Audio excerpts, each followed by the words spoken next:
The stars above Cadia did not simply shine. They flickered like dying embers caught in a cold wind, as though some great unseen breath was trying to snuff them out. The void was restless, trembling with distant storms of unreality that pulsed at the edges of vision. From the surface, one could look up and see the impossible. Auroras of warp light spiraling across the sky, stains of violet, green, and bruised crimson, shifting like the slow opening of an ancient eye. The people of Cadia did not fear this sight. They had lived beneath it for 10,000 years, born into vigilance, trained to see beauty in catastrophe. But even the oldest among them could sense it now. The eye of terror was stirring, like a leviathan rolling in its sleep, preparing to wake. In these quiet moments before history cracks open, we pause together. And I want you to know something. We are truly glad that you are here, listening, sharing this moment of story and memory. Before we begin the story, tell us, where in the world are you watching from, and what time is it there?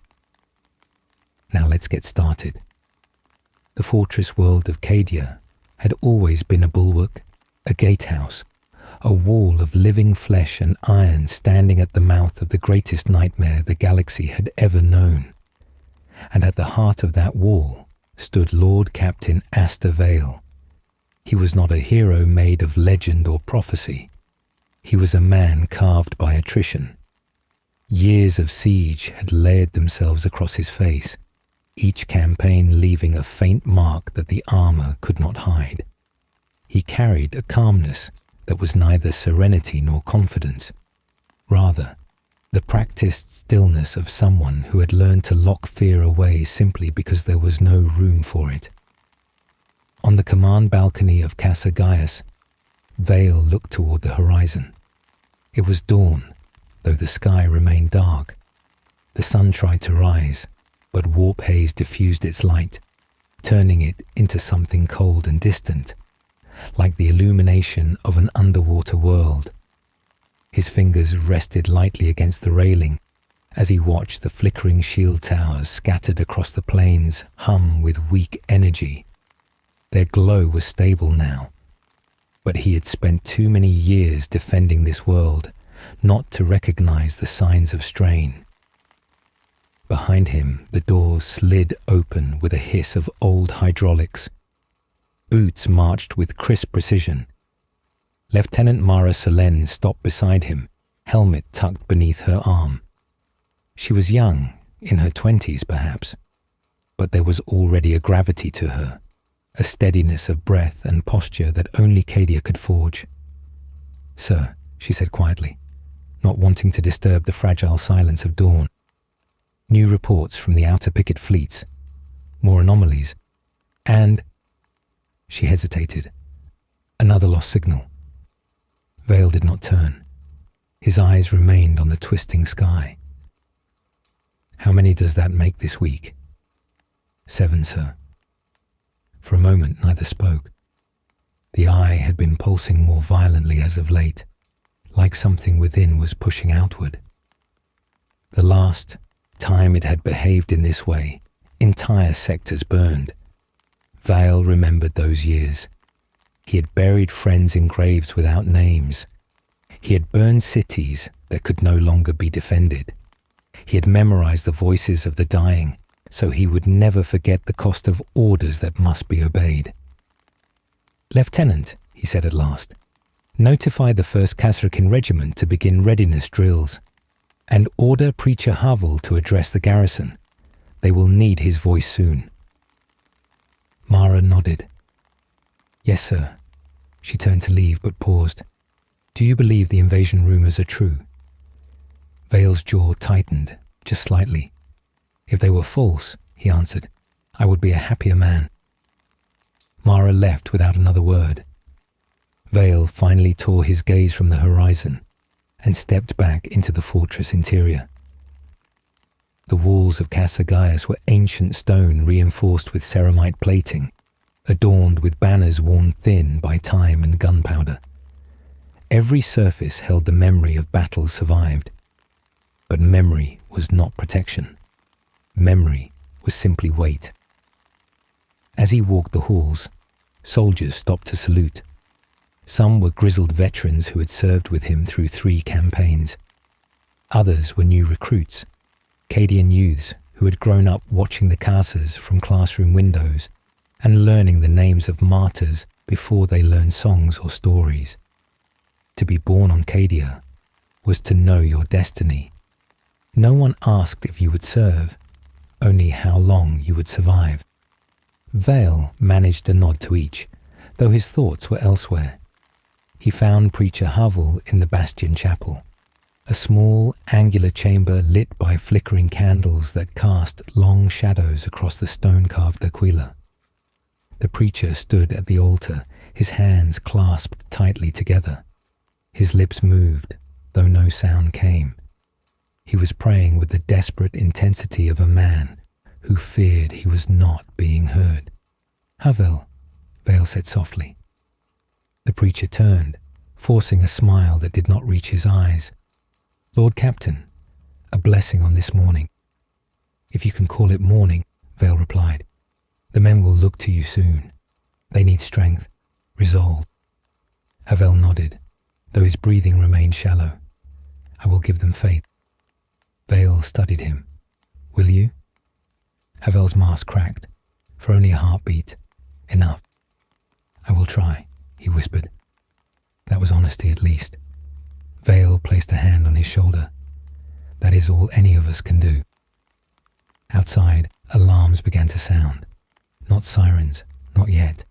Just the deep, resonant toll of the fortress bells, calling officers to command stations.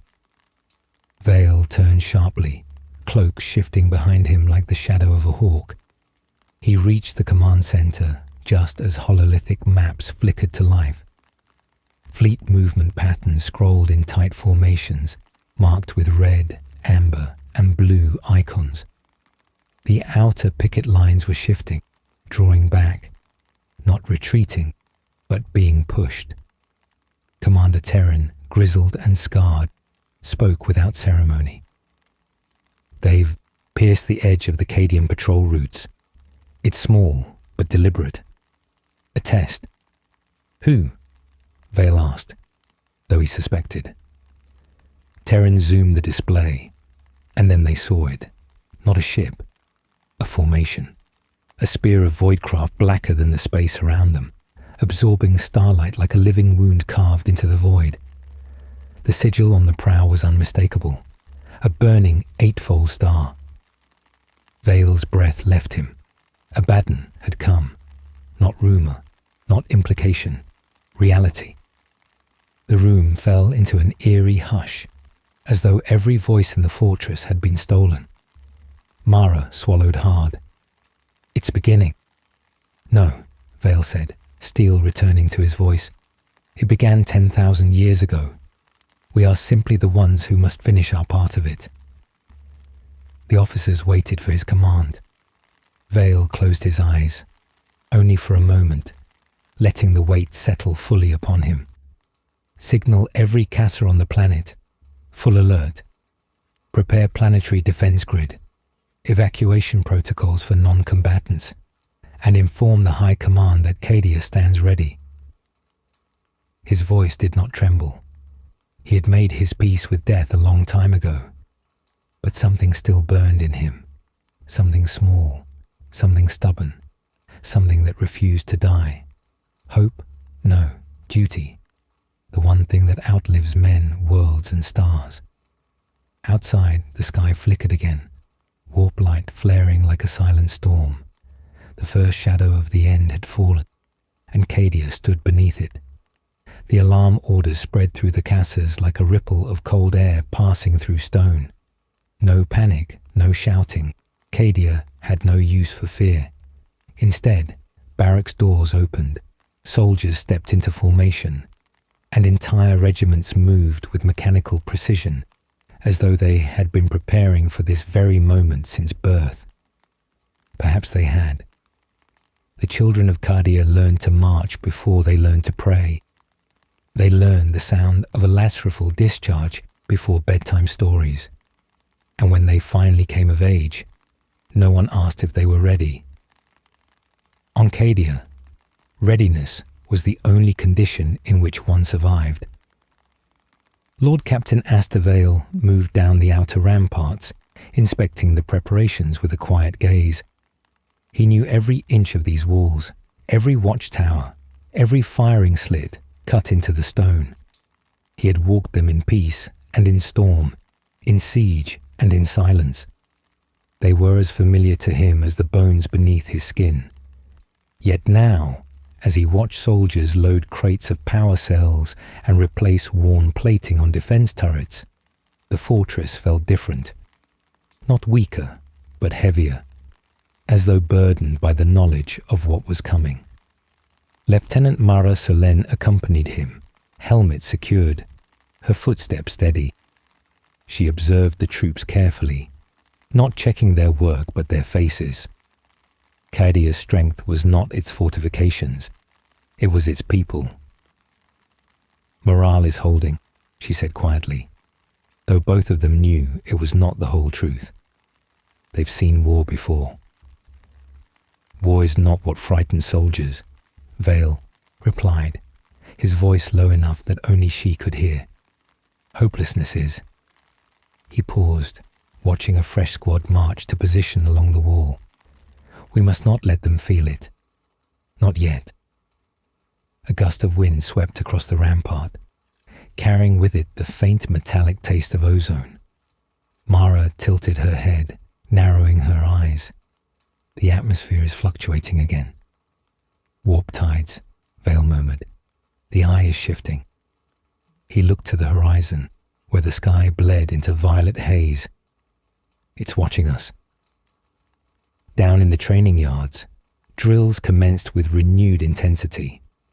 Hundreds of soldiers moved as one, rifles raised, formation shifts executed with precise timing.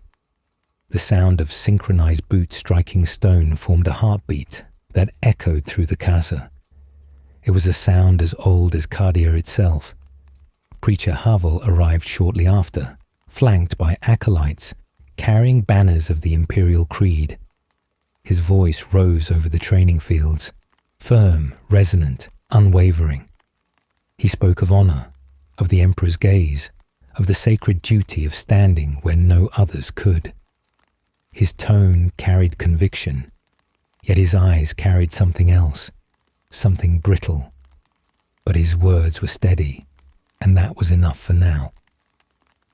Across the fortress, walls were lined with statues of fallen heroes, commanders, Kasserkin officers, unnamed soldiers who had held the line until they could no longer draw breath. Mara stopped beneath one of them, resting her hand upon the weathered stone.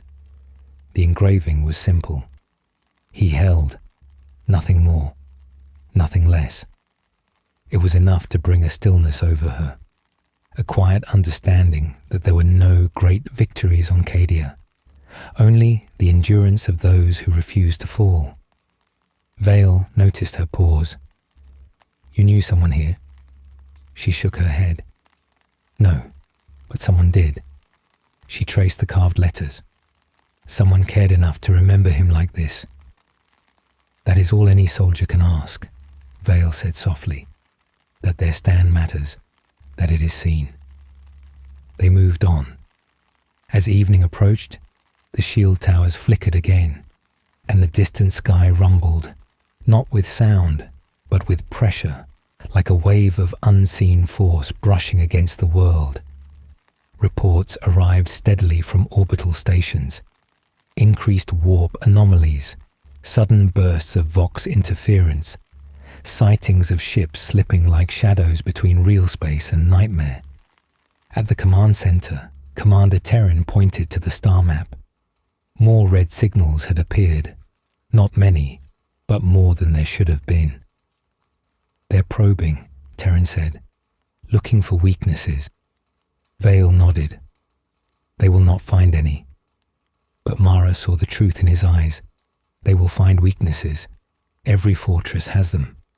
That was the nature of stone and war and time.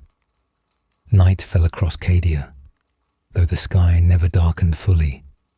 The eye of terror glowed like a malignant wound, casting sickly chromatic light across the plains. Shadows moved unnaturally, lengthening, stretching, as though reaching outward.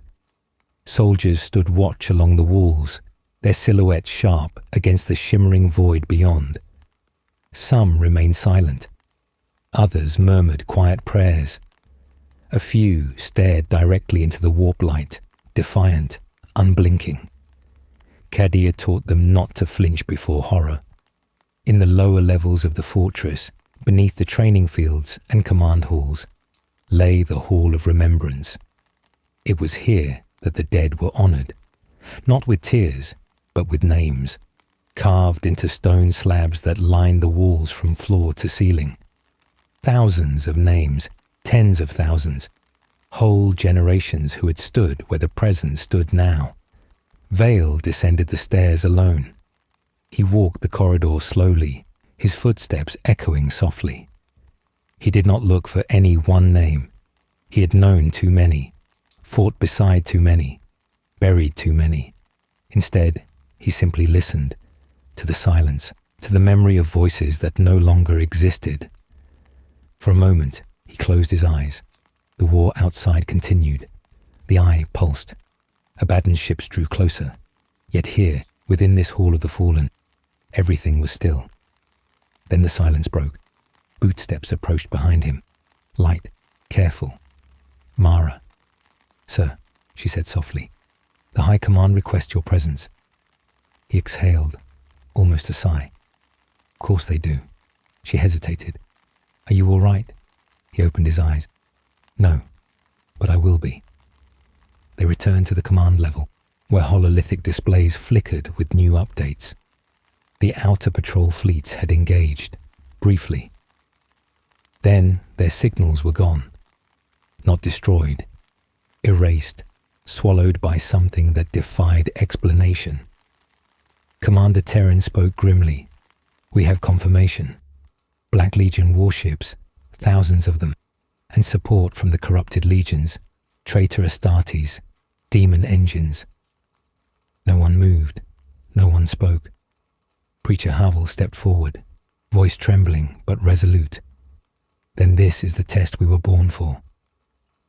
Vale's gaze hardened, not with fear, not with dread, but with the clarity of inevitability. Prepare all Khazars for sustained siege. Activate full planetary shields. Position artillery to cover all orbital descent vectors. No one withdraws without my order. He paused. "And send word to every man, woman, and youth across this world. Cadia stands." The officers saluted. Outside, thunder rolled, not from clouds, but from the void itself. Something vast had crossed the threshold of reality. The first invasion waves were coming. The ghosts of Cadia watched, and the living prepared to join them. The news of the approaching war fleet did not spread in whispers or rumors. Cadia did not have the luxury of uncertainty. The High Command broadcast the alert across every Khazar, every settlement, every regiment. The words were simple, spoken without flourish or dread, carried by the discipline of a world that understood exactly what they meant. The enemy is coming. Prepare to hold. The days that followed were not filled with panic. There was no frantic chaos, no screams in the streets, no desperate scattering of civilians. Instead, Cadia moved with steady purpose, like a single great organism preparing its body for a wound it had known would one day arrive. The fortress cities, castles forged of stone, steel, and faith, awoke fully to their purpose. Void shields hummed to greater strength, their shimmering fields stretching over the massive bastions like luminous domes. Artillery platforms rotated into position along the ramparts. Air wings prepared for deployment in silent, orderly hangars. Lord Captain Aster Vale stood before a hololithic projection of the planet, its orbital defense rings flickering faintly above like halos tarnished by time. The projection displayed firing arcs, fallback positions and reinforcement lines, but what it could not show was the cost. To hold Cadia was to bleed.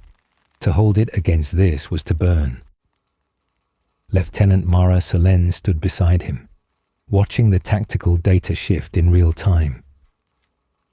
Casa Parthex is requesting additional infantry reserves, she reported. Their shield generators are aging. If they're targeted early, they will be, Commander Terran interjected, stepping closer. The Black Legion has broken that shield line twice before. They know where the weak points are. Vale considered this quietly. Then we reinforce Parthex with the 1st Kasserkin Regiment. They are experienced in urban siege defense. He looked at Mara. You will oversee deployment personally. Coordinate with General Corva at the main bastion. Make certain the shield harmonics remain stable. If they falter, the breaches will spread fast. Mara nodded. I understand. But her eyes held a flicker of worry, not for herself, but for those she would command. There was no shame in that. Cadia did not breed cowards. It bred soldiers who understood the weight of the lives that followed them. Meanwhile, Preacher Havel walked the streets of Casa Gaius, robes sweeping through dust stirred by marching boots. He spoke softly to those he passed. Not always prayers, sometimes simply words of presence. A hand on a shoulder, a nod, a truth shared silently between mortal beings preparing to confront the impossible. The people listened, not because they believed every word, but because hearing them made the silence less heavy. Above, the orbital defense platforms aligned. Great cannons, ancient relics of the Imperium's golden age, turned their gaze toward the void. They were old, some older than Cadia's oldest living veterans, but their firepower had broken demon engines and starships alike for millennia. The silent watchers, men and women stationed aboard those platforms, ran diagnostics with steady hands, checking circuits and power conduits, while void-black space glimmered beyond their viewports. They knew they would be first to die when the battle began, and still, they did not flinch. As dusk approached, the Cassas glowed like constellations on the planet's surface, each city a star in a night that never fully darkened. The eye of terror cast its shifting auroras across the horizon, filling the sky with unnatural color. It was beautiful, in a way that made the heart tighten rather than swell. Vale walked the western rampart, where the plain stretched into the shimmering haze. He remembered standing here when he was young, when the idea of an attack was simply a distant possibility, a story told to keep soldiers sharp. Now, the stories were stepping out of the void to become reality. Mara approached again, dust marking her boots. Deployment is underway. Casa Parthex is reinforcing positions. General Corva sends his regards and a request. Let me guess, Vale murmured. More siege shields, more ammunition, more manpower. More time, she corrected. Vale let out a dry laugh, not unkind, just exhausted. We have less of that than anything else. She looked at him carefully. Sir, if this is truly the last stand. It is not, Vale said sharply, then softened. We do not decide history by surrendering to prophecy. Cadia has fallen before, and it has risen every time. We stand. That is our purpose. Mara absorbed the words, but she understood something deeper beneath them. He believed what he said. He had to. But he also knew there were no reinforcements coming. The Imperium was stretched thin, fractured, bled by wars on all fronts. Cadia stood alone at the gate. It always had. In the lower barracks, Soldiers cleaned weapons with the calm ritual of familiarity. They swapped stories, some grim, some absurdly humorous, shared not to escape reality, but to anchor themselves to it. One guardsman spoke of his sister's wedding, another of the taste of orchard fruit he had once tried off-world before service. Small things, ordinary things, the kind of things that wars erase. Preacher Havel entered the barracks, and conversation shifted, but did not stop.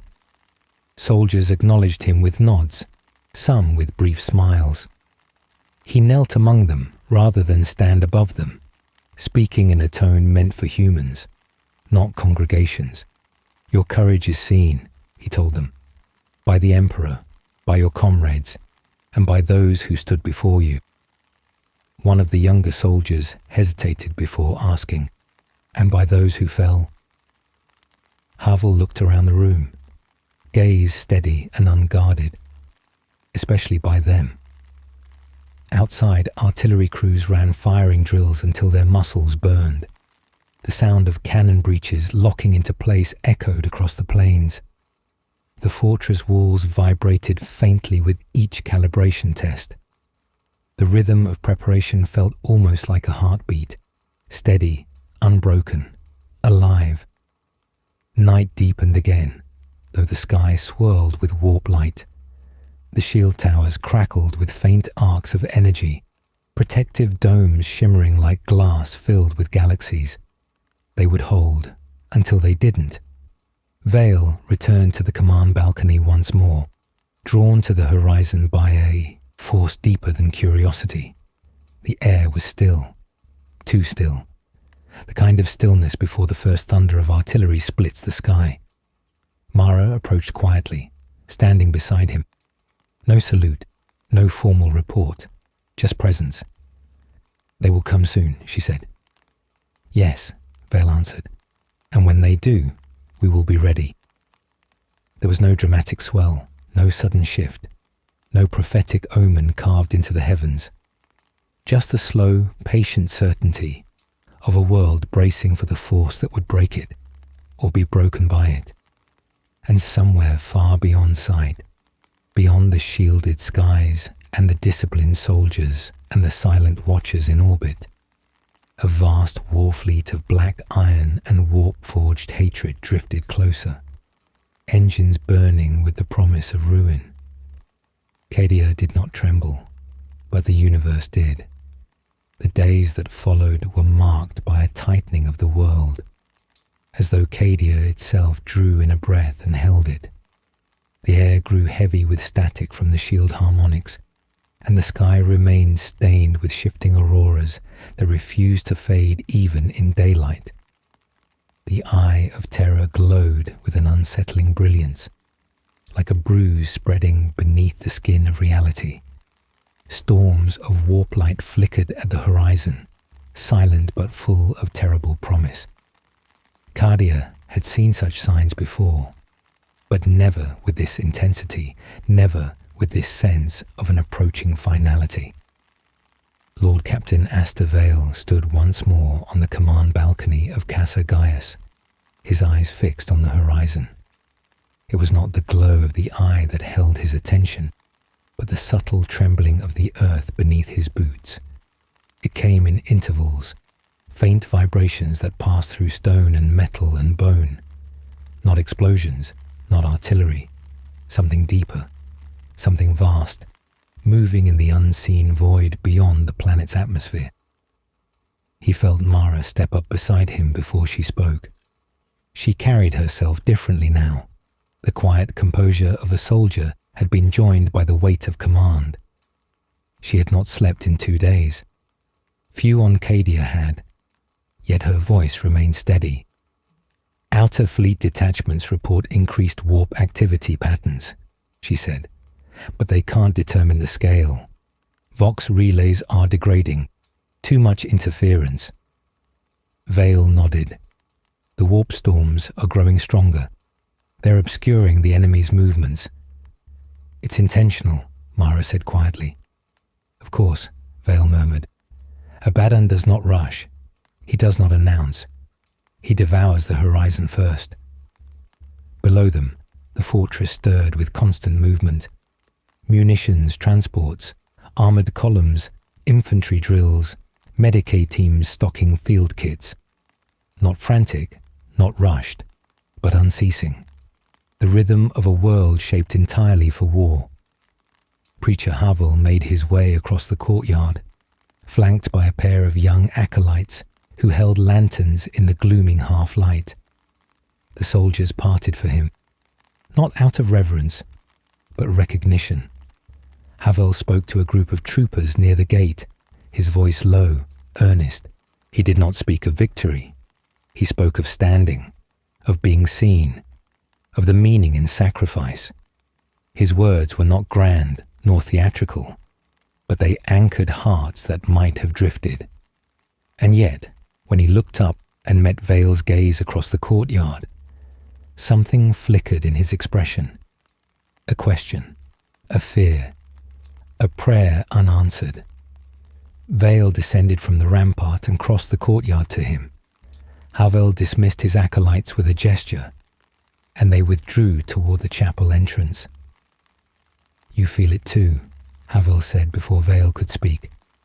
"The storm behind the veil, the pressure, as though something is pressing against the world, waiting for it to break." Vale did not deny it. "We have faced the Black Crusades before." Havel shook his head. "This is different. There is a hunger in the warp light that I have never felt. The eye is not simply stirring, it is reaching." Mara joined them, her expression unreadable.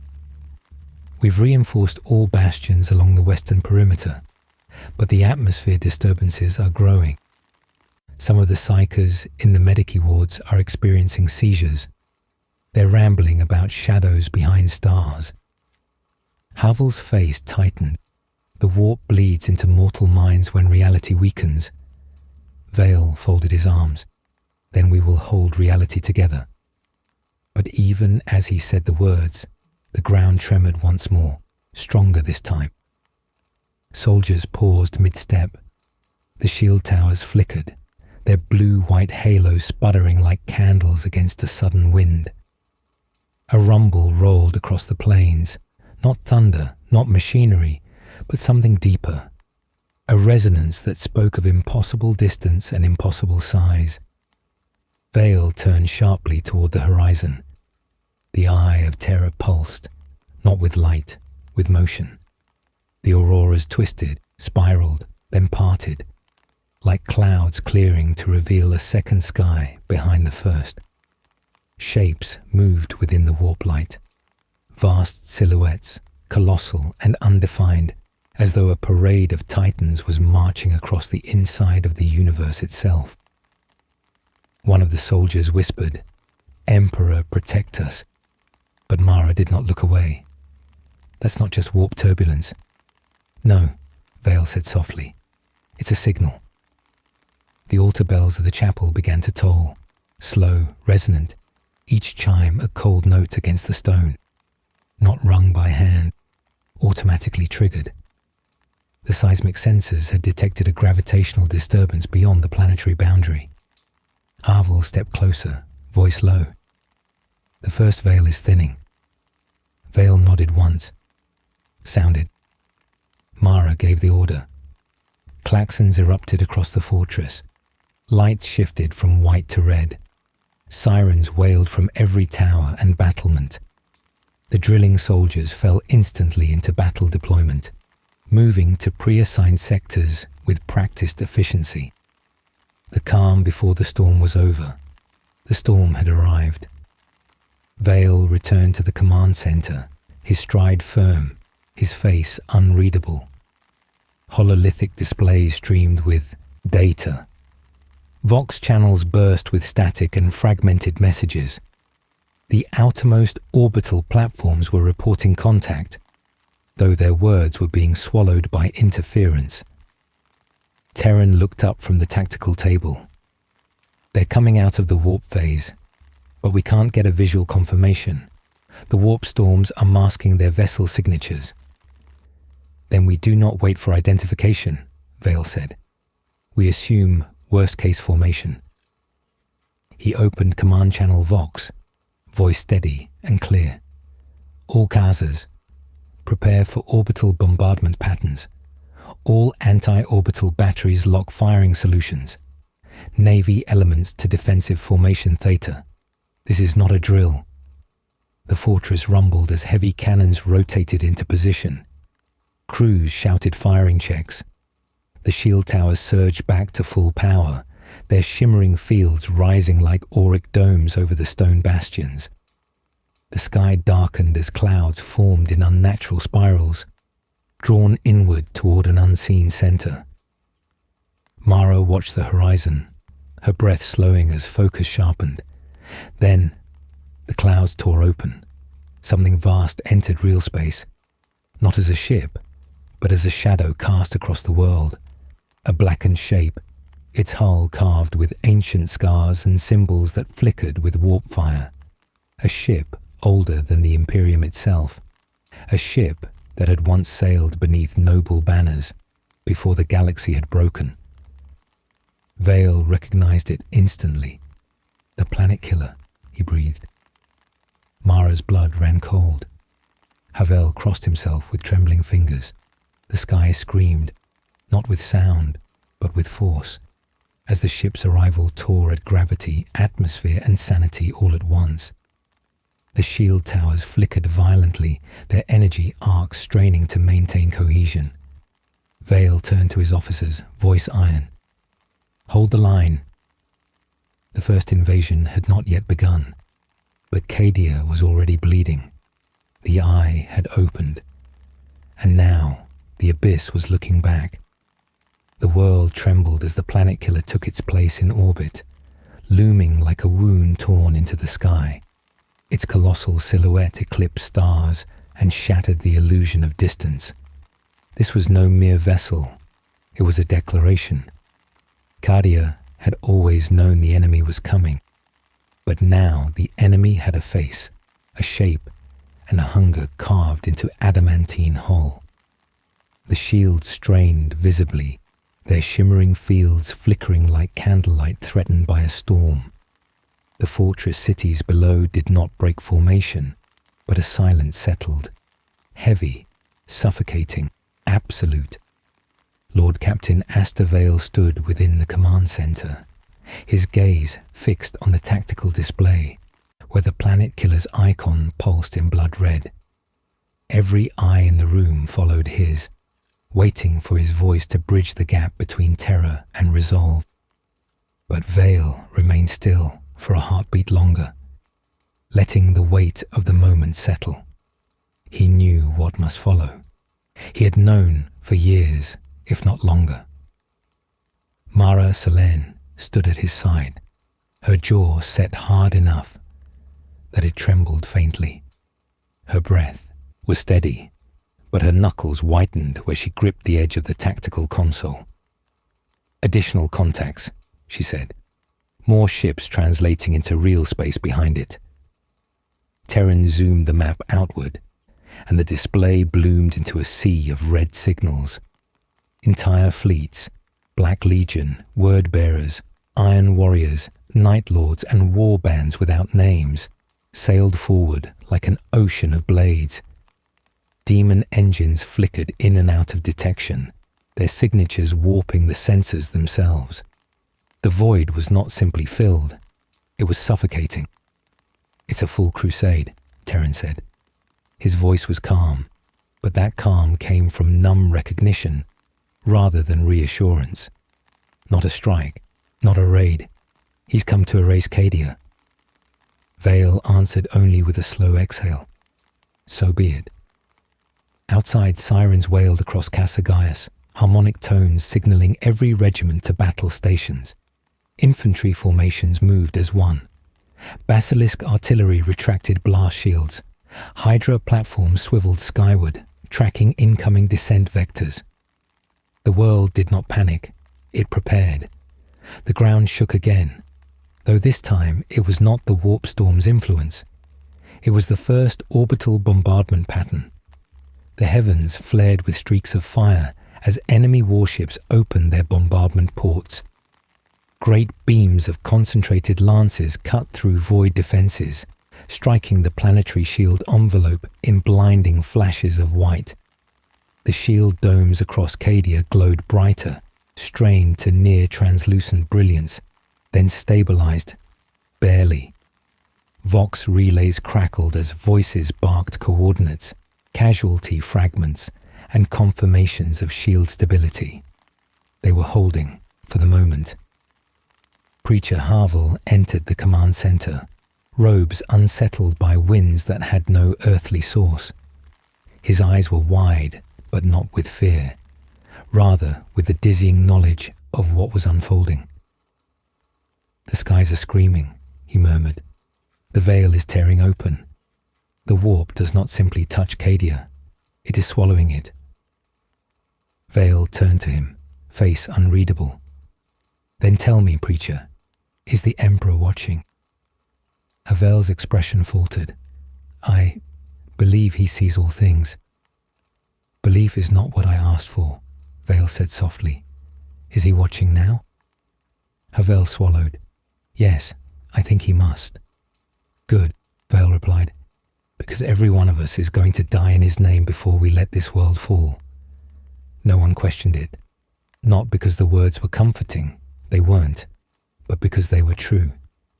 Mara received a new Vox transmission and stiffened. "Sir, Kazaparthex reports atmospheric breach above Sector 12. Drop pods inbound. Heavy pods, Astartes grade." Veil's posture straightened. "How long before they make ground?" "Under 2 minutes." Veil did not hesitate. "Deploy the 1st Kasurkin Regiment. Mara, you will lead reinforcement on the ground. Take heavy flamers and plasma support squads. If the Black Legion establishes a foothold, they'll push to the shield regulators." Mara nodded once. "I'll hold them." Veil met her eyes, and 1,000 unspoken truths passed between them. Whether she returned or not, she moved with absolute clarity. She saluted with precision, helmet sealing to her armor with a hydraulic hiss, and was gone before another word could be exchanged. Outside, the sky flared again, as blazing streaks of descent fires cut across the clouds. Dozens, then hundreds, then thousands of drop pods rained downward, burning like meteors. Their entry shockwaves rippled across the plains as they smashed into defensive barricades and fortress plateaus. Defensive turrets activated in sync, firing streams of incandescent plasma into the falling storm. Many pods ignited mid-air, many did not. Veil made his way to the field command post atop the western rampart. From here, he could see the first wave hit ground. The impact releases were like thunderclaps.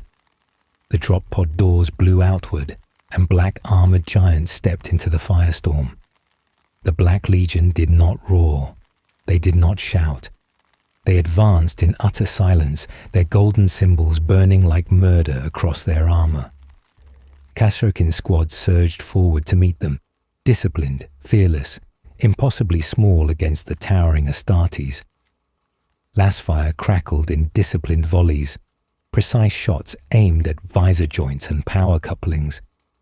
Plasma beams arced like miniature suns, burning black ceramite into molten slag. The ground erupted into chaos of smoke, steel, and screams. And Mara was in the center of it. Her voice rang through the Vox channels. Not triumphant, not desperate, controlled. Hold the line. Adjust firing elevation. Target knee servos. Bring them down. If they fall, they die like anything else. Veil felt a flicker of something like pride. Then the earth shook again. Not from orbital fire, nor from drop pods. From something beneath the world. Terran's voice reached him through the comm bead. "Sir, we're detecting tremors across multiple cassers. They're too rhythmic to be atmospheric shock. It's as if something is burrowing." Veil's breath slowed. He knew that tactic. Not all of Abaddon's armies fell from the sky. Some rose from the graves of worlds. Havel's voice trembled beside him. The ground is moving. The dead. No, Vale said sharply. Not the dead. The first fissure tore open across the plains, and from below came machines of iron and hatred, siege engines built by warsmiths older than memory. Iron warriors. Their drills had crawled beneath the surface of the world for days, maybe weeks, unnoticed beneath the warp storm's interference. Now they surfaced with precision, cutting defensive formations apart from below. The Black Legion advanced from above. The Iron Warriors rose from below, and before Vale could issue the order, the first defensive line began to collapse. He spoke through the Vox, voice unshaken. All forces. Adaptive formation. Delta. Fall back to secondary perimeter and reform. I repeat, Cadia does not break. Cadia does not scatter. Cadia stands. The words rang out, steady as stone, but even stone could crack. Vale watched the battlefield, jaw clenched. Mara's position remained unbroken, but surrounded. The shield towers flickered again. The planet killer shifted alignment. The siege had begun in full, and Cadia's defenders were already bleeding for every meter of ground. The shadow of Abaddon had fallen, and no one, even the Emperor's most faithful, could yet say whether any light remained. The sky had become a battlefield long before the first blade was drawn on the ground. Now, as the planet killer loomed like a dark moon, the heavens burned with streaks of atmospheric entry. Thousands of drop pods, landing craft, corrupted cargo holds, and demon-forged assault capsules rained downward. The night, if it could be called night beneath warp-lit skies, was fractured by fire and smoke, turning the world into a furnace lit by descending war. Lord Captain Astor Vale watched the descent from the western rampart, the wind tugging at his cloak, dust and ash gathering along the carved battlements. The booming of artillery and the long, rolling thunder of distant explosions formed a constant undercurrent beneath everything. It was not loud. Loudness could be escaped, tuned out, forgotten for an instant. This was constant, like the slow pounding of a titan's heartbeat beneath the earth. The first wave had torn into Cadia's soil. Now the second wave was coming, and a third followed behind it. The Black Legion did not commit lightly, but when it did so with the full weight of purpose. This was not a raid, not a siege to test defenses. This was the breaking of a world. Vale turned as a Vox officer approached, breath sharp, eyes alert. Transmission from Casa Parthex, sir. Lieutenant Solen's regiment is holding the outer trench line, but the Iron Warriors' tunneling engines are advancing faster than predicted. They will breach the interior defensive grid in less than 2 hours. Vale nodded. What of casualties? The Vox officer swallowed. High. He did not ask for numbers. Numbers did not matter. Numbers were simply the tally marks carved into the ribs of an entire planet. Preacher Havel approached then, robe smudged with dust and soot. He had been among the battered survivors returning from the first line, offering solace and field rites. His voice, ordinarily steady even under strain, was thinner now. The wounded are being moved to the lower vault hospitals, but supplies are already thinning. We are rationing Medicaid compounds. Many of the wounded cannot be saved. Vale looked at him, not judging, not questioning, simply holding the truth between them. We will not save everyone. Havel's eyes fluttered closed. I know, but I must try. They look to me for hope, and His voice snagged. I do not know if hope is mine to give any more. Hope is not the task, Vale answered quietly. Steadiness is. You do not need to promise victory, only meaning. Havel breathed slowly, as though absorbing the words into his very bones. Meaning, he repeated. Yes, I can do that. A distant shockwave rippled across the plains, followed by a tremor beneath their feet. The fortress walls groaned under the distortion of another warp surge, pressing against atmosphere. Lightning of unnatural colors danced across the sky, flickering in violet and emerald arcs. Mara Solen's voice crackled through Vale's comm bead, sharp and focused, despite the chaos behind her. This is Solen. Enemy pressure on our left flank is increasing.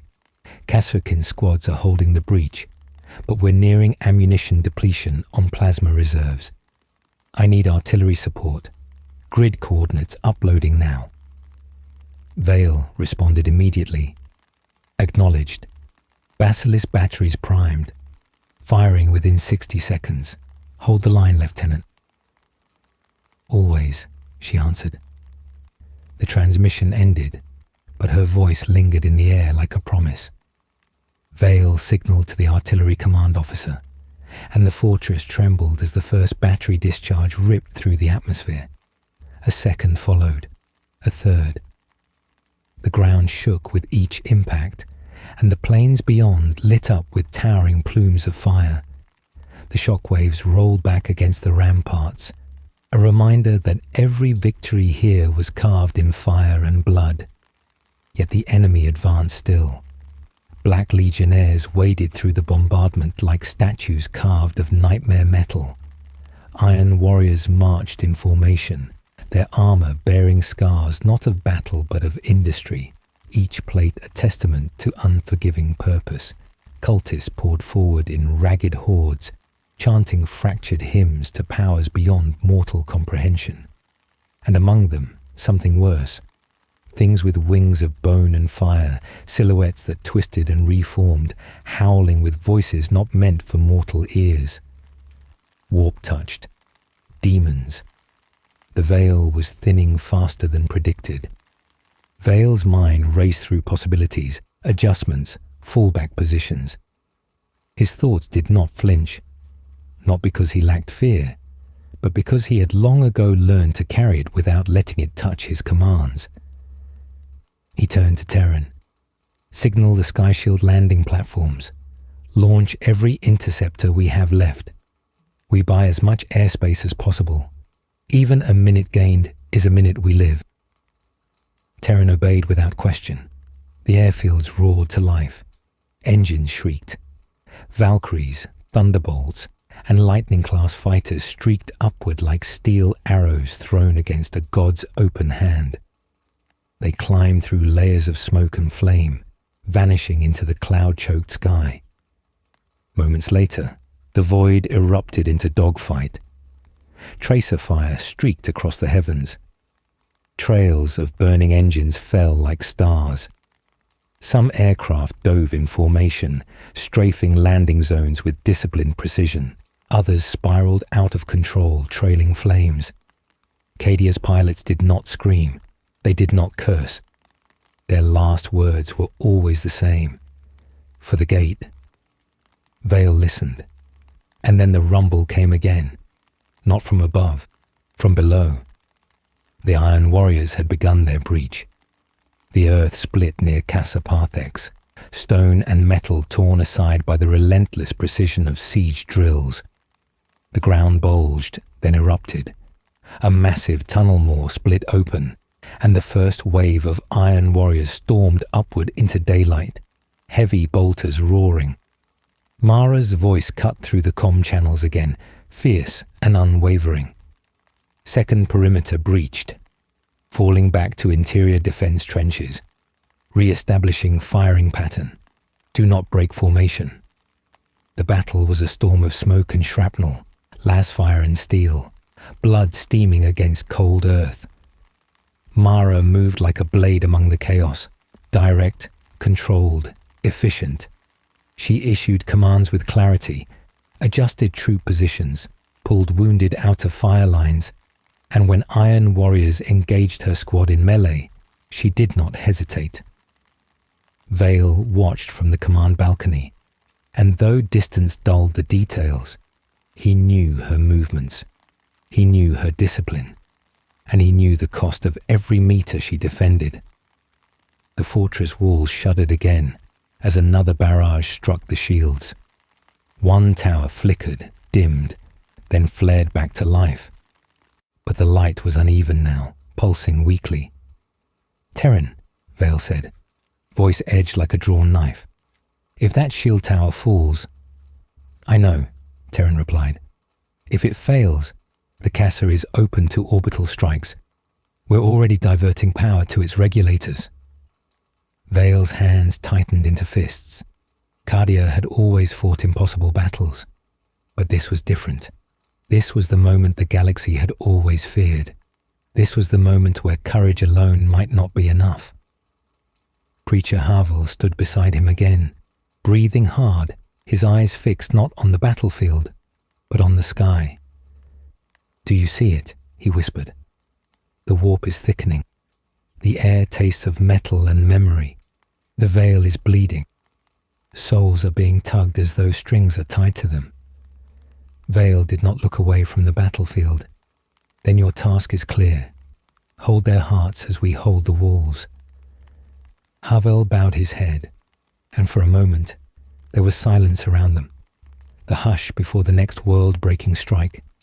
Then a new shadow crossed the sky, larger than the others, armored, ornate, marked with the 8-pointed star and the eye of Horus. Mara saw it, even from the trenches. Vale saw it from the rampart. Havel felt it in his bones. The third wave was led not by legionnaires, but by the chosen, Abaddon's personal guard, and behind them, the War Master himself would soon walk upon Cadia's soil. The first landings were only the beginning. The true war had just begun. The shadow that passed over the battlefield struck not with noise, but with a suffocating weight, as if the air itself thickened beneath its presence. The landing ship descended through the burning sky, its hull a monument of black iron and engraved brass. It bore no insignia of legion or warband, only the eye of Horus, etched so deeply into its armored plating that it seemed to burn with an inner fire. There was no need for banners. The symbol itself was a prophecy. Mara Selen saw it first from the trenches. Her visor shield dimmed automatically to protect her vision from the glare of thruster fire. But even through the tint, she could see its scale. It was not simply a warship. It was a statement, a herald of something far beyond the ordinary rage of war. The Black Legion around her surged forward with renewed intensity, as though the shadow above had poured purpose into their veins. "Keep your spacing," she commanded, her voice cutting through the chaos. "Adjust formation. Do not let them collapse our flanks." Her soldiers obeyed without hesitation.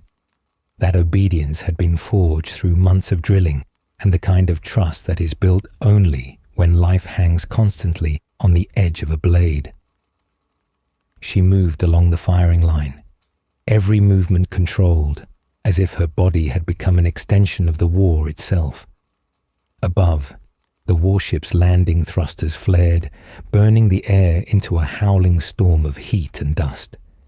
It descended slowly, deliberately, like a predator savoring the moment before the kill. The earth shook when it landed, metal grinding against stone, scattering debris across the battlements. Vale watched from the rampart, his face unreadable. He did not need to see the figure who would emerge. He already knew who it was. He had known from the moment the warp storms began to gather. Havel, standing at his side, bowed his head as if in grief. "The War Master walks." Terran adjusted the magnification on his Auspex scope, and his breath caught. "He has come in person." Vale did not speak. Words meant nothing here. A hatch of obsidian steel unfolded, and the first figures stepped out into the fire-streaked air. They were giants even among giants, chosen of the War Master, clad in armor engraved with runes of conquest and fueled by hatred so dense it seemed to distort the air. Their weapons were relics of a bygone age, artifacts drenched in wars no mortal had witnessed. They moved with absolute purpose. And then he emerged. Abaddon. Not a legend, not a story whispered in fear. Reality. A massive figure in Baroque Terminator armor, engraved and layered with the echoes of millennia. His presence was not loud, it was not theatrical. It was simply inevitable, like gravity, like hunger, like the end of things. The talon of Horus crackled with warp-lit energy, its claws glistening with the memory of worlds torn apart. Drachnian hung at his side, its blade whispering not with sound but with motion, like the rumbling of an ocean beneath night. There was no roar, no declaration. He simply walked forward. Mara felt her spine lock. Not in fear, in recognition. She had always believed the stories exaggerated. She had been wrong. Vale turned to Terran. Send word to High Command. He is planetside. Terran blinked, as though that single sentence was too vast to contain. How do we respond? With everything we have, Vale replied. And more. The ground battles intensified. The Black Legion pressed forward with renewed ferocity, while iron warriors hammered fire from their breach tunnels. The air was thick with smoke, lasfire trajectories, and the roar of bolter shells. Mara's Kasrkin fought with unbreakable precision, each shot placed with purpose, each movement calculated to hold the line. But the enemy did not tire. Cultists surged in mad waves, dying screaming hymns to the ruinous powers. Demon engines lumbered forward, their forms half machine, half monstrosity, screaming with voices that had never belonged to living throats. The sky flickered as warp lightning arced downward, twisting reality where it struck. Vale remained at command, directing artillery, reinforcing collapse points, coordinating aerial strafing runs. His mind worked like a fortress itself, layered, unyielding. Yet he knew this was only the beginning. The first wave had tested the walls. Now they were testing the soul. Preacher Havel moved among the wounded in the inner courtyard. His voice cracked, but still steady. He anointed soldiers with oil and whispered rites of passing and valor. He did not speak of salvation. He spoke of purpose. And that was enough to let the dying face death without despair. Yet something in him was fraying. He paused beside one dying soldier, a young man whose eyes still held the wonder of someone who had not yet understood the finality of mortality. The soldier grabbed Havel's wrist with surprising strength. "Tell me," he gasped, "does the Emperor see me?" Havel's breath caught in his throat. He could not lie. He could not speak truth. So he simply held the man's hand until it went still, and afterward he remained kneeling long after the body had cooled. Meanwhile, in the command center, something shifted, not outside, but within. A junior officer stood at one of the hololithic consoles, his hands trembling, not with fear, with decision. Vale did not notice him at first, nor did Terran, nor did anyone else. The battle consumed attention like flame consumes air. But the officer's eyes were glassy, unfocused, staring at something no one else could see. A voice, not heard, felt. The warp does not always come with spectacle. Sometimes it comes as a whisper in the mind of the desperate. A hand reached for the console. A sequence of commands entered. A shield relay rerouted. A localized power grid dropped. The West Shield dome flickered, failed. The officer smiled, softly, almost peacefully, before sinking to his knees as if his strength had left him entirely. Vale saw the shield collapse on the tactical map. His voice cut through the command. Center, sharp and immediate. Restore it. Trace the fault. Terran was already moving. Sabotage. Someone inside the command grid. Vale's eyes moved to the officer kneeling on the floor. The betrayal was not dramatic. There were no shouts, no justifications, no madness in his expression, just quiet surrender. Vale reached him and knelt. Why? The officer looked up, tears streaming, though he did not seem to realize he was crying. His voice was broken but calm. He showed me the truth, he whispered. There is no victory, only suffering prolonged, and he promised peace. Vale inhaled slowly, the kind of slow that precedes something irreversible. He stood, and he executed the man with a single shot to the heart. No theatrics, no judgment, just necessity. Terran restored the shield grid within seconds. The dome surged back to life, flickering but intact. But a crack had formed, not in stone, in trust. Vale's voice was steady when he spoke, though every word weighed the air. No one fights alone. No one stands alone. Isolation is death. We hold each other. We hold the line. We do not break. The officers nodded, but the truth lingered like smoke. The enemy was not only outside the walls, it was inside them, in doubt, in exhaustion, in the quiet whisper of hopelessness. On the battlefield, Mara watched the Chosen of Abaddon advance, and she knew that the next hours would define whether Cadia still had the right to stand. The fire across the casas burned brighter, and the world began to tilt toward its fate. The west shield dome flickered like a dying star, its shimmering surface warping under the pressure of bombardment and internal strain. Though the power relays had been restored, the damage was deeper than machinery. Something unseen clawed at the defenses, warp influence, subtle and corrosive, eating at reality like rot beneath paint. The defenses held, but the world felt thinner, as though Cadia existed now only by sheer stubbornness. Lord Captain Asta Vale left the command balcony and descended toward the inner bastion. He needed to be closer to the breach, not simply to direct strategy, but to witness the weight of his choices. He had commanded soldiers through sieges and planetary purges, through horrors that defied sanity, but this battle felt different. Not simply larger, more intimate. The enemy pressed from all directions, outside and within, like a vice seeking to crush not just flesh, but purpose. He took a transport carrier down the fortress road, the terrain rumbling from artillery impacts and the distant roars of demon engines. The sky was bruised with ash and warp light, streaked with burning contrails of descending drop pods.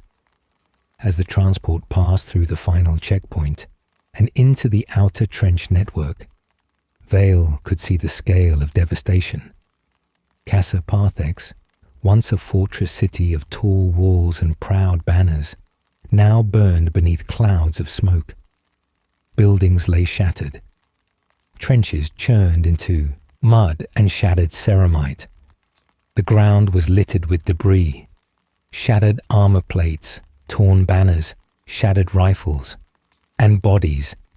Too many bodies. Kasserkin squads still held formation, firing in controlled bursts toward advancing iron warriors who marched with implacable precision. Smoke and dust mingled with the smell of burnt promethium and blood. The world trembled with the steady cadence of heavy bolters. Mara Selene was at the front, her armor scored from shrapnel and her visor streaked with grime. She stood atop a collapsed trench wall, directing fields of fire with a raised hand, her voice clear across the squad vox channels. She moved not with desperation, but with clarity. Every step chosen, every order exact. She did not shout to inspire courage. She did not need to. The soldiers looked to her and followed without hesitation. Vale stepped from the transport and moved through the trench, acknowledging the brief salutes of passing soldiers. He reached her without announcement. She sensed his arrival the moment he stepped near. "Lord Captain," she said, keeping her gaze on the battlefield. "The Iron Warriors have breached the secondary embankment. We held the first breach, but they're pushing siege engines up through the tunnels faster than we can collapse them." Vale's eyes followed her line of sight. Across the battlefield, a massive moor of torn earth yawned open, the wound still smoking. From its depths, Iron Warriors hauled forward a towering construct of steel and bone. A demon engine shaped like a battering ram, its front end crowned with a snarling metal skull. The thing screeched, steam venting from its throat. "They mean to crack the interior shield generators," Mara continued. "If they succeed..." "The Casa falls," Vale said. "I know." She looked at him then, soot streaking her cheek. "We can still push them back, but we'll need to pull the outer line squads to consolidate fire. It means surrendering ground." "Surrender ground," Vale said, "but not purpose. We hold them at the choke point and force attrition." Mara nodded once. Orders relayed, squads began to fall back in controlled formations. No panic, no collapse. Cadia never broke. It relented only by command. But even as they repositioned, a new threat surged across the battlefield. The Black Legion, their armor bearing fresh scorch scars, advanced behind the Iron Warriors' line, bolters firing disciplined volleys. They moved like an execution, methodical, unhurried. Then the battlefield split with a roar, not of metal, not of gunfire, but something eldritch and deep. A creature tore through the warp breach fissure, its form twisted from screaming fire and black smoke, wings of charred bone unfolding into the smoke-choked sky. It had no face, only a maw of jagged flame and a crown of writhing horns. A demon prince, drawn through the veil not by summoning, but by hunger. The air shuddered. Soldiers faltered, not from fear, but from the sheer weight of its presence. Reality bent around it, the air warping, light bending as though the world struggled to contain the thing. Havel appeared behind Vale, robes snapping in the hot winds the creature exuded. He looked at the demon, then at the soldiers gathering their resolve, and his expression locked into something like fierce grief. "Faith is not enough to destroy that," he whispered.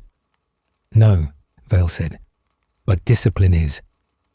He lifted his command vox. "All heavy plasma squads, focus fire on the warp construct. Fire by volley. Do not break formation." Plasma fire streaked across the battlefield in arcs of cobalt light. The demon shrieked as the energy tore into its form, burning through one wing and searing across its torso. It staggered, but did not fall. Instead, it lunged, crashing into the earth with the weight of a thunderstrike, scattering rubble and soldiers in a storm of fire. Mara did not hesitate. She leapt into the fray, signaling her squad to flank.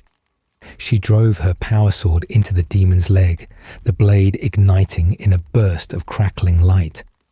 The demon screeched, backhanding her with a blow that sent her crashing into the earth. Her armor held, but barely. Vale moved without thought. He drew his power blade, the crackling field humming to life, and strode forward to stand between the demon and the soldiers regrouping behind him. Mara rose slowly, staggering, but Vale held one hand up, not to command, but to steady. "Reform line," he ordered. "I will hold." The demon lunged, and Vale met it head-on. His blade carved an arc of white fire across its chest. The creature howled, its form destabilizing, warp light flickering across its limbs. It clawed downward, but Vale sidestepped, moving with the precision of someone who had survived too many battles to second-guess instinct. The demon reared back, jaws spreading into fire, and Havel stepped forward. No weapon, no armor, only words. His voice rose, not loud but resonant, a prayer without trembling, a vow older than language. The demon recoiled, not from power, but from recognition. It remembered this voice. Faith did not weaken the warp, but it defied it, and defiance was something Cadia carved into the bones of its people. While the demon flinched, Vale drove his blade through the creature's core. Warp light screamed.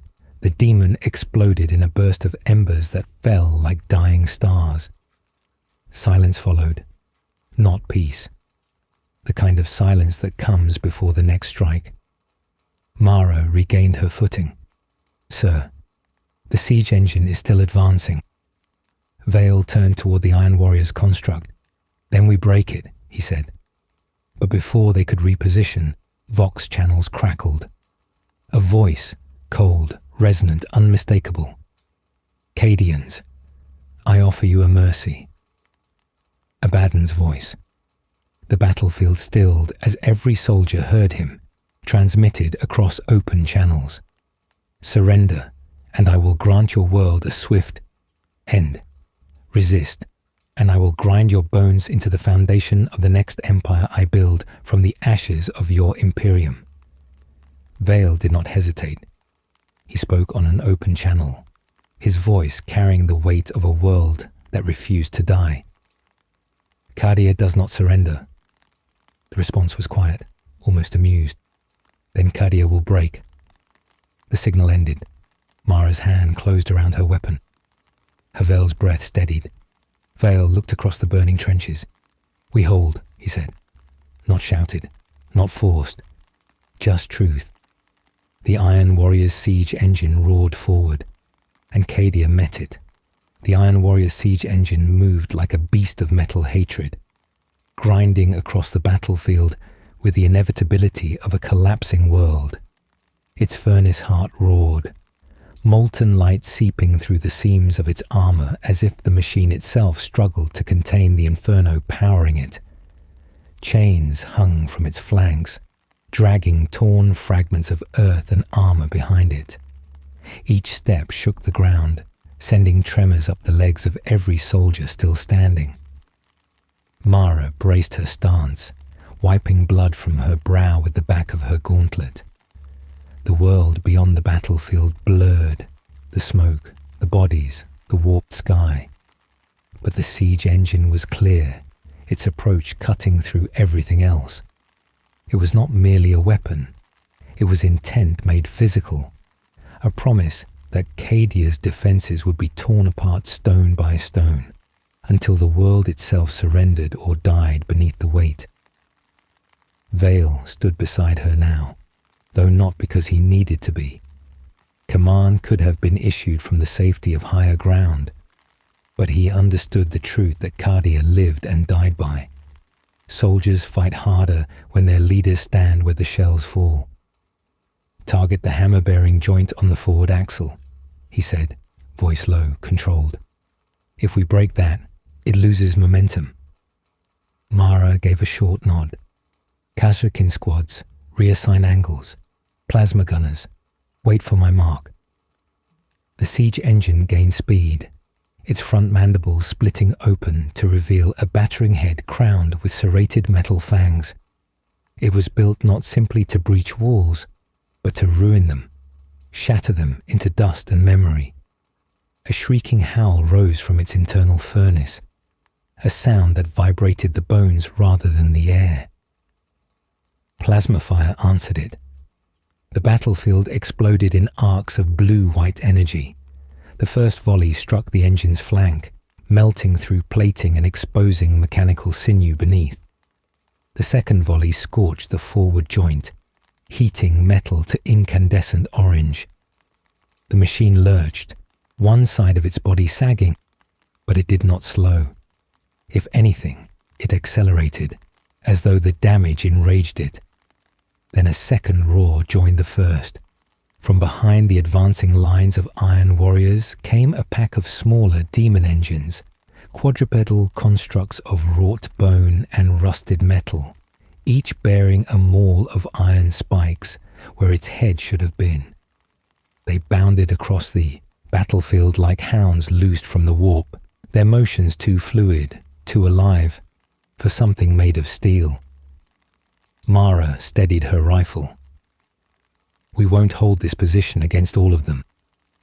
Vale did not look away from the siege engine. Then we don't hold it. He pointed to the trench network leading toward the inner walls. We fall back to the bastion perimeter, draw the engine into the choke point. It's too large to maneuver there. We trap it between the barricades and collapse the ground beneath it. Mara relayed the order with sharp precision. The line did not break. It contracted, fell back, reformed. Soldiers moved in stages, one row covering the retreat of the next. The Kasrkin never turned their backs. They fired, stepped, fired again, retreating not in panic but in disciplined rhythm. The demon hounds lunged forward, closing the distance. Their claws shredded dirt and stone, sparks flying where metal scraped against fortified terrain. Mara signaled flamers into formation, and a wall of burning promethium answered. Fire washed across the charging creatures, igniting their exoskeletons in blistering heat. Some fell, melting into pools of molten slag. Others charged through the flames, their bodies burning but moving still, driven by rage that belonged to no mortal beast. Vale moved ahead of the fallback line, driving his blade into the skull of the first hound that breached the formation. The demon engine shrieked, its skull splitting apart in a spray of molten sparks. Mara's squad finished the others with coordinated volleys, targeting joints, cores, seams glowing with internal warp flame. The main siege engine continued forward. It passed through the burnt husks of its escorts without slowing. The trenches shook under its weight. Mara's breath came sharp, almost to the choke point. Almost, Vale confirmed. The ground rumbled violently, not from the siege engine, but from the planet itself. A deep, groaning sound rose from beneath the earth, as though something enormous shifted far below the crust. The shields flickered again, more violently this time. The auroras in the sky twisted into spirals, colors bleeding into each other until the horizon shimmered like a heat haze. Havel stood at the top of the inner rampart, his hands gripping the stone until his knuckles went white. He had felt the shift before the others heard it. The air tasted metallic again, bitter, like the taste of blood just before the tongue registers pain. Something in the warp was pressing harder now. Not just invasion, incursion, breaking. The veil between worlds was thinning so sharply that reality frayed in flickers at the edge of sight. Shadows lengthened against no light. Voices whispered in no air. Some soldiers blinked and saw figures standing where no one stood. Familiar shapes, faces once known, long dead. Ghosts, or memories wearing the faces of ghosts. Cadia was not simply under attack. Cadia was being unwritten. Vale reached the inner trenches and vaulted down, landing beside Mara as the last of the retreating squads filed into position. Heavy weapons teams lined the barricades. Demolition charges were already embedded beneath the clearing, hidden beneath churned soil. The siege engine entered the choke point. Now, Vale said. Mara triggered the charges. The ground beneath the engine erupted, collapsing into a crater of broken rock and flame. The machine lurched forward, its momentum driving it into the pit. Its front section fell first, grinding against the shattered earth as metal shrieked in tortured resistance. It thrashed, claws of steel digging into the ground as though trying to pull itself free. "Fire," Mara commanded. Every plasma gun, Lascannon, and heavy bolter opened fire at once.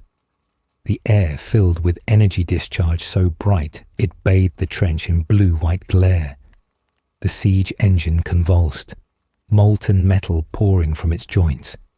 The furnace at its core cracked open, vomiting flame that burned the ground itself into glass.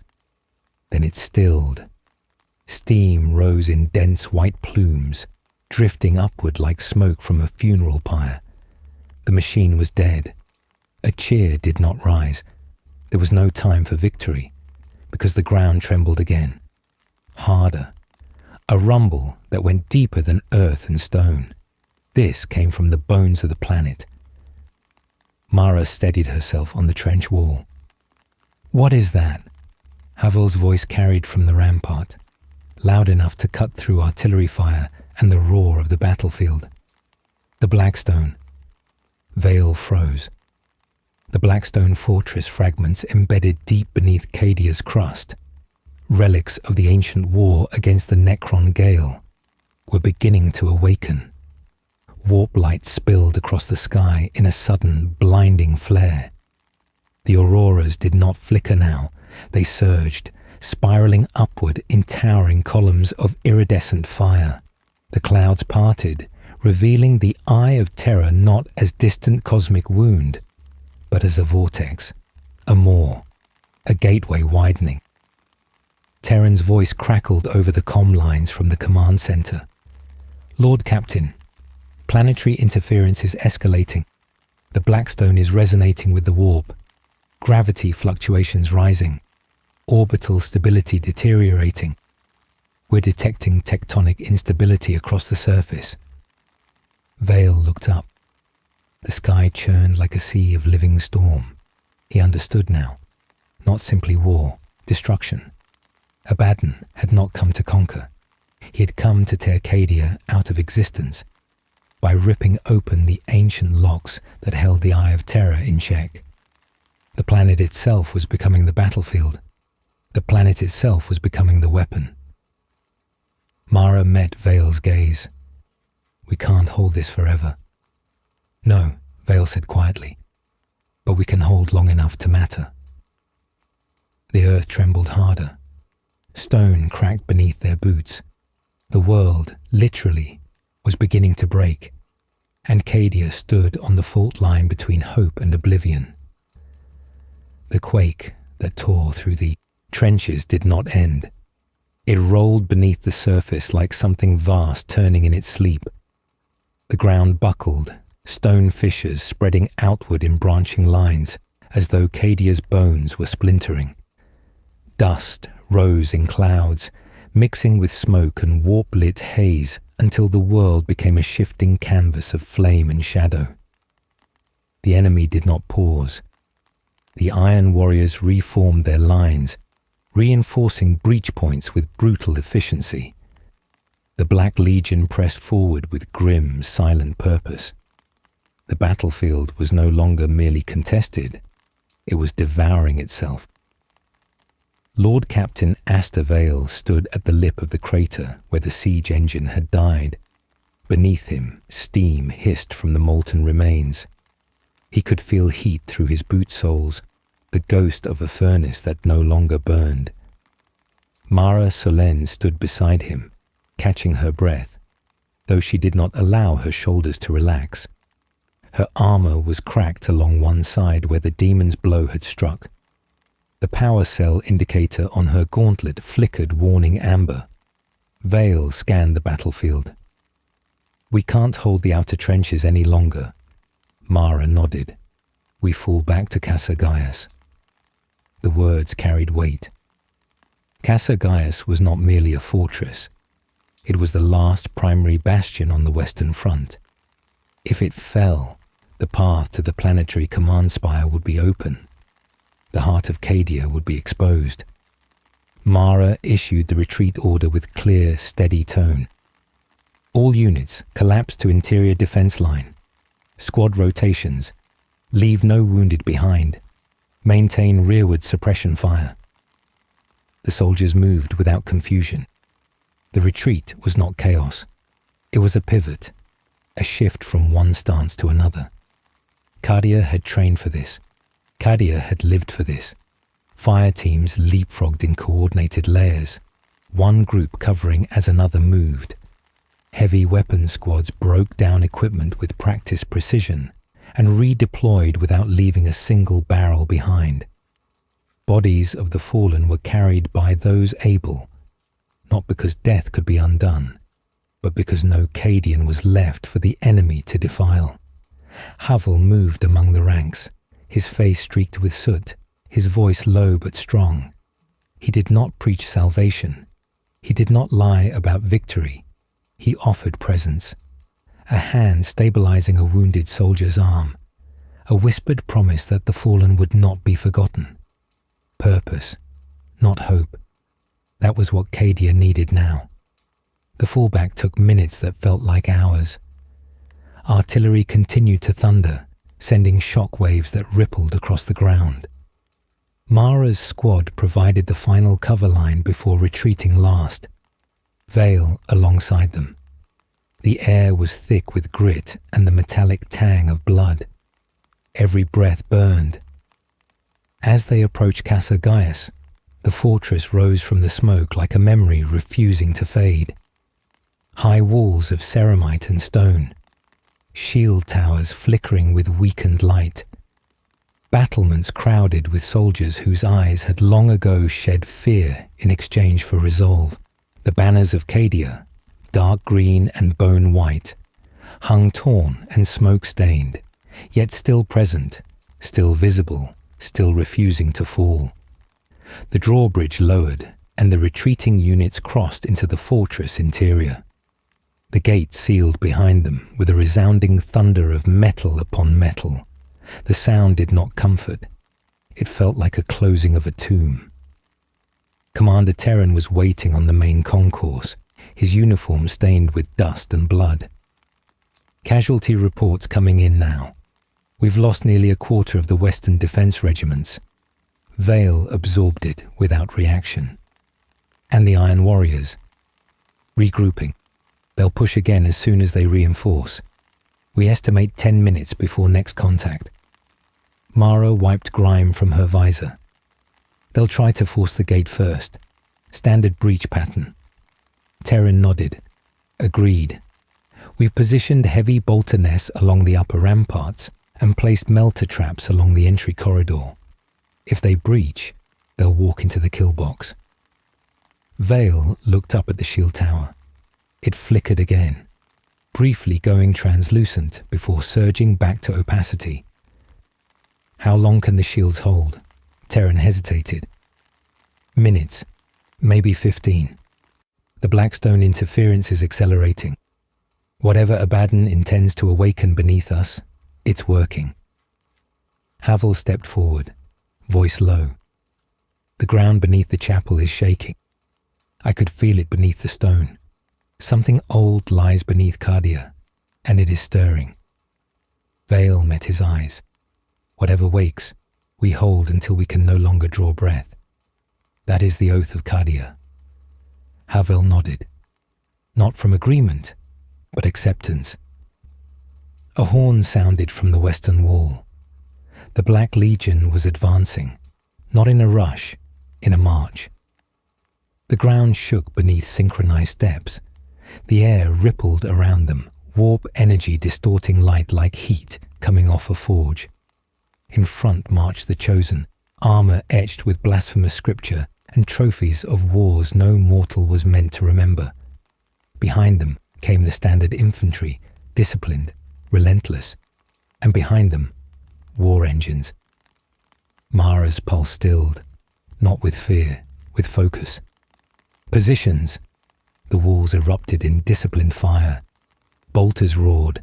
Lascannons discharged beams of white light that scorched armor to glowing slag. Missile batteries launched spiraling contrails into the sky.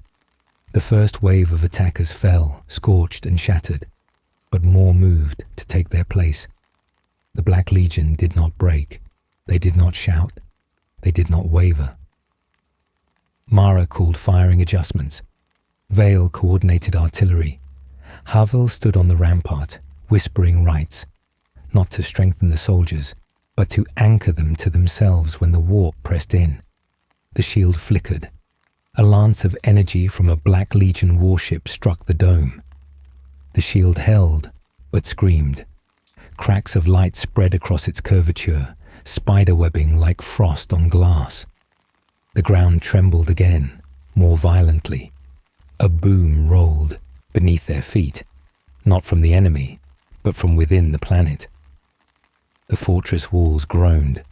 Terran steadied himself against a parapet. If this continues, the bedrock will fracture. Casa Gaius will collapse. Mara's jaw clenched. So will everything else. Vale looked toward the horizon, not with despair, with understanding. Cadia was not losing. Cadia was ending. The shield dome flared, then shattered. Light burst outward in a shockwave that knocked soldiers to their knees. The sky was suddenly open, raw, exposed, vulnerable, and the warships above adjusted their firing angles. Vale shouted, "Down!" Orbital lances struck across the battlefield. Whole ranks of soldiers were vaporized, towers shattered, ramparts collapsed. The western wall exploded outward in a storm of stone and flame. Iron warriors surged through the breach. The defenders met them with steel and fire. The kill box ignited with promethium, flame engulfing the first wave. But more followed. They always did. Mara leapt from the rampart into the courtyard, landing among her squad. Her sword snapped into ignition. "Hold the inner line. No one falls back." Havel descended the stairs, staff in hand, chanting words that came not from faith, but from memory older than scripture. Vale stood at the breach, blade drawn, armor scarred, eyes steady. He understood now. The battle was not for survival. It was for meaning. Cadia would not live, but Cadia would stand. Even as the planet cracked beneath their boots, even as the sky tore open, even as the War Master himself walked toward them. They stood, because that was all they had ever been asked to do, and all they had ever needed. The last Casa burned behind them. The last wall shook beneath them. But they did not take one step back. The western wall was gone. What had once been a bulwark of ancient stone and ceramite now lay in broken slabs across the courtyard, crushed beneath the bodies of the dead and the grinding advance of iron warriors pushing forward with relentless precision. Smoke hung thick, clinging to lungs and armor alike, while the air rang with the constant staccato of lasfire and the heavy percussion of bolters. The ground was slick and uneven beneath the defenders' boots, mud mixed with ash, oil, and blood. Cadia did not retreat. Even now, with the breach widening and the fortress trembling under orbital bombardment, the regiments fell into tighter formations, trading ground only when it could not be held, and always taking lives for every meter surrendered. Lord Captain Astor Vale stood in the courtyard amid the chaos, directing fire with curt gestures and sharp commands. His armor was seared in several places, one shoulder plate nearly sheared through, but he did not slow. If he felt pain, he hid it. If he felt fear, he buried it.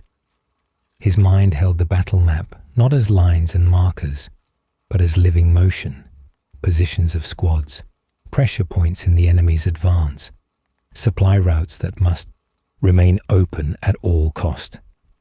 He felt the rhythm of the battlefield, and he knew it was quickening, tightening, like a breath being drawn before the final exhale. Lieutenant Mara Solen moved among her caserkin with the fluid certainty of someone who had long since abandoned hesitation. Her voice remained clear even when strained. Reform firing line. Second squad shift to flank coverage. Heavy gunners, brace shields, and control your bursts. A wounded soldier stumbled, his leg torn open by shrapnel, and she caught him under the shoulder, steadying him without breaking stride. "You're still here. That means you fight," she told him, and he nodded, forcing himself upright with a groan. The words held no grand promise. She offered not glory, not triumph, only the insistence to continue. Preacher Havel moved through the rear ranks, his robe streaked with soot, his voice hoarse. He carried no weapon but a staff carved with the winged sigil of the Imperium. He paused beside each soldier he passed, whether they stood, knelt, fired, or bled, and spoke a few quiet words. Not all could hear him over the roar of war, but those who did straightened their stances, breath steadier, hands firmer on their weapons. He had no sermon now, only presence. The planet rumbled again, harder than before. The tremor rolled through the courtyard, toppling damaged walls and shaking loose clouds of dust from the ramparts. The fortress groaned under the strain, stone and metal protesting the violence tearing through the world's foundations. Beyond the smoke, the horizon glowed with shifting colors. Violet fire, green auroras twisting into spirals that stretched across the sky. The eye of terror was opening wider, a wound swelling into a devouring maw. Terran's voice crackled through Vale's comm. "Lord Captain, the tectonic readings are escalating. We're seeing structural fractures spreading toward the central spire. If the crust gives way there..." Vale finished for him. "The planet will begin to break apart." "Yes, sir." Vale closed his eyes for a moment, not in despair, but to make space for clarity. Cadia had always known this was possible. The planet's purpose had never been to endure forever. Cadia had existed to stand until standing no longer mattered, until the galaxy itself changed around it, until the cost of holding the line had been paid in full. He opened his eyes and spoke. "We hold the courtyard. We hold the command spire. We hold until evacuation orders come from High Command. And if they never come, we hold still." Terran did not argue. "Yes, sir." The line of iron warriors near the breach shifted formation, shields locking in front, heavy weapons braced behind. They advanced in a disciplined, grinding wall. Their bolters fired in tight volleys, cutting through stone and armor. Cadia's defenders met them with lasfire and plasma bursts, the air glowing with energy discharges. The first ranks of the enemy fell, but others stepped over them without hesitation. The Iron Warriors had no fear of death. They were sculpted for siege, built to take punishment beyond reason. Mara raised her rifle, firing 3 precise shots into her helmet's visor. The giant staggered, fell. She ducked the return bolt burst, sparks spraying from stone beside her cheek. "Where are reinforcement reserves?" she called. Vale answered without looking. "There are none." She did not ask again. A roar drew attention skyward. A flight of Valkyries streaked overhead, engines screaming. They swooped low, unleashing rockets into the breach. Fire erupted, tearing a path through the enemy line. Soldiers behind Mara cheered, not for victory, but for the momentary breath the strike provided. One Valkyrie faltered, engines stuttering. Warp light flickered around its wings, twisting metal like clay. The craft spiraled, slammed into the far wall of the courtyard, and exploded in a fireball that knocked soldiers to the ground. Shockwaves rippled outward, bodies fell, voices shouted. The battlefield shifted again, and through the smoke walked a shape in ornate black armor, one of the chosen of Abaddon, taller than any mortal soldier, his pauldrons marked with the eightfold star and gilded skulls of past victories. His power sword dragged molten lines in the stone as he walked. His helm turned, scanning the battlefield until his gaze fixed on Mara. She stepped forward before anyone else could. Their blades met with a sound like tearing metal. Mara braced, feet locked, absorbing the force. The Chosen pressed forward with inhuman strength, sparks scattering. Mara twisted, letting the momentum slide past instead of resisting it directly. She struck, fast and precise, slicing across a joint seam. The Chosen growled, not in pain, but acknowledgement. The duel tightened into intimate violence. No wasted movements, no wild swings. Vale wanted to move to her side, but he could not leave the line. He had to trust her, to trust the soldier Cadia had made her. The ground shook again, and this time, the tremor did not stop. A crack split the courtyard, a jagged line stretching from the outer breach to the fortress's inner wall. Stone buckled. A section of rampart collapsed, sending soldiers and rubble tumbling. The eye of terror flared above, a vortex of swirling fire and void. Cadia was not simply being bombarded, it was being pulled apart. Havel stumbled, catching himself against a column. He looked up, not at the battle, but at the sky. His voice trembled. The planet is crying out. It knows it is dying. Vale did not let himself feel the words. "Mara," he shouted. She broke the duel long enough to hear him. "We fall back to the command spire, now." She disengaged with a final parry, using the shift of rubble to leap back toward her squad. The Chosen advanced, but a volley of lasfire from 3 Kazakin forced him to pause, armor glowing red where the beam struck. The defenders moved, in layers, pulling back while still firing. A retreat that was not retreat. A recalibrated defense. The courtyard became contested ground instead of claimed. Step by step, Cadia yielded space, but not resolve. Inside the command spire, wounded lay in orderly rows, Medici working with hands that did not tremble despite exhaustion. The air smelled of antiseptic and burnt metal. Children who had taken up arms days ago sat reloading magazines, their faces hollow but steady. No one wept. No one begged. Mara reached the command platform and collapsed to one knee, catching her breath.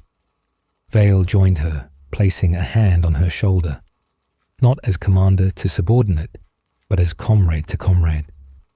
"You held," he said. She didn't look up. "We aren't done."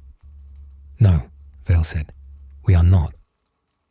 Havel entered last, closing the spire doors behind him. His hands were shaking now, though he tried to hide it. "The planet is tearing apart," he murmured. "If we do not evacuate soon..." Terran's voice cut in over the comlink, strained. "High Command reports the fleet is under heavy assault. Evacuation is..." The link crackled, then went silent.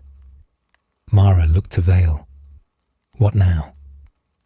Vale looked toward the door, toward the battlefield, toward the cracking world. "We hold," he said, "until the last round is spent."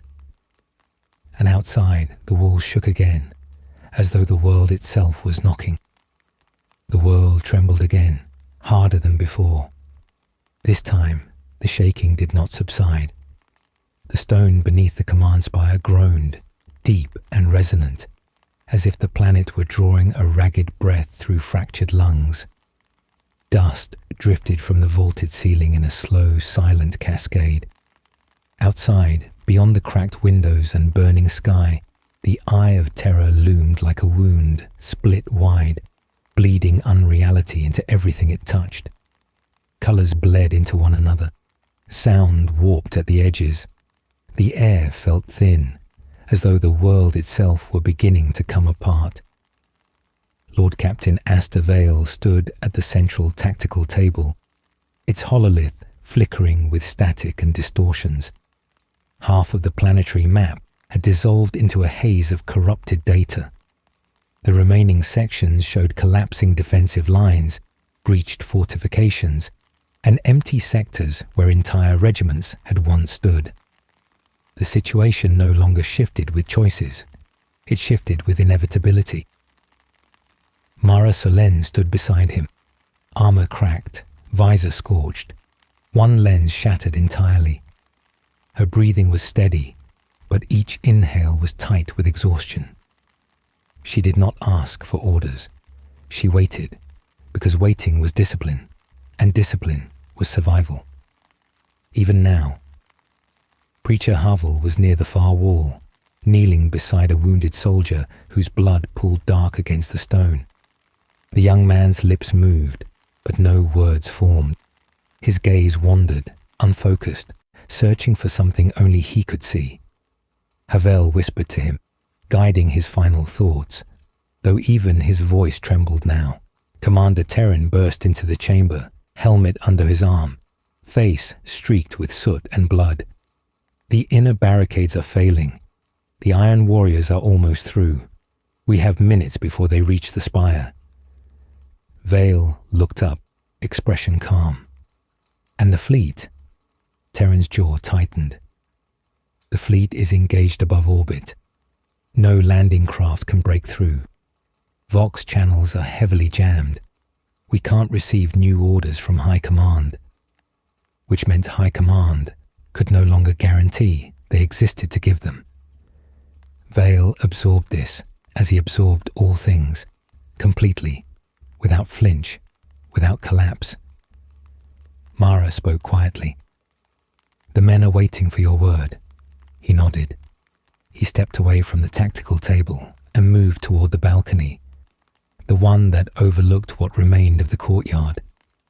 The wall there had cracked, a jagged fracture running from floor to arch, letting in the heat of the burning world outside. Through it, Vale could see shapes moving in the dust. Iron warriors advancing with methodical certainty, their bolters raised, their formation tightening as they prepared to storm the spire. They did not rush. They did not rage. They did not need to. They were inevitable as gravity. Vale spoke without raising his voice, yet every soldier in the spire went still. "We do not retreat. We do not ask for rescue. We do not yield this ground because it is lost." He turned to face them fully, his gaze steady. "We stand because standing is what we were born for.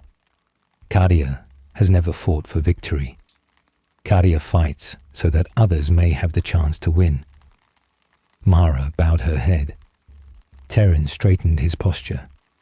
Havel closed the fallen soldier's eyes. Vale continued, "There will come a time after this moment, not for us, but for those who survive this galaxy, and they will speak our name, not as martyrs, not as legends, but as the wall that held when all others fell." The tremor deepened, the floor shifting underfoot. Plaster cracked. The sound of distant metal tearing reverberated through the corridors. Mara raised her chin. "Then we hold the spire." "We hold," Vale affirmed. Outside, the enemy reached the inner gate.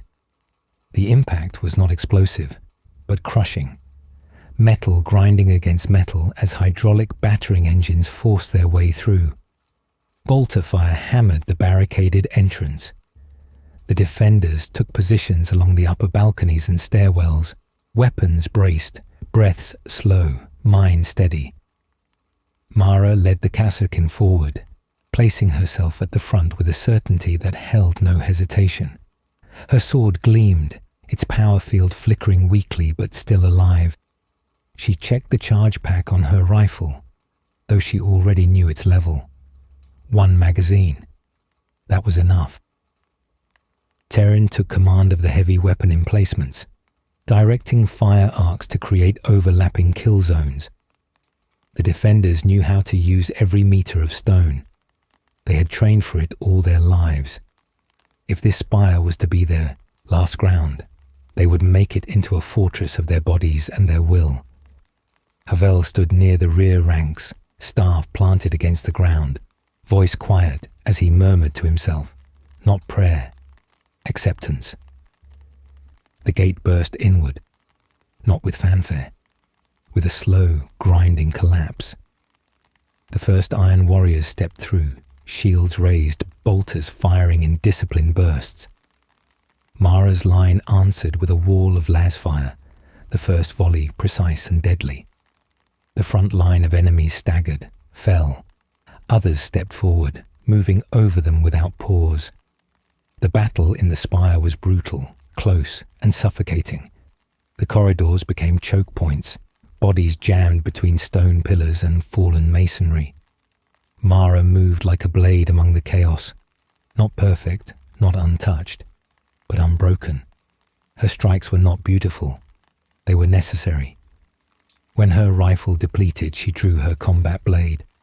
When that snapped, she took another from the ground. Terran fell back to the central stairwell, directing squads even as shrapnel tore open the side of his armor. He did not slow. He did not acknowledge the wound. Havel found himself beside Mara, staff raised like a ward against a world collapsing. A demon-possessed Iron Warrior swung toward him, but Mara intercepted, blade slicing through corrupted flesh and metal in one motion.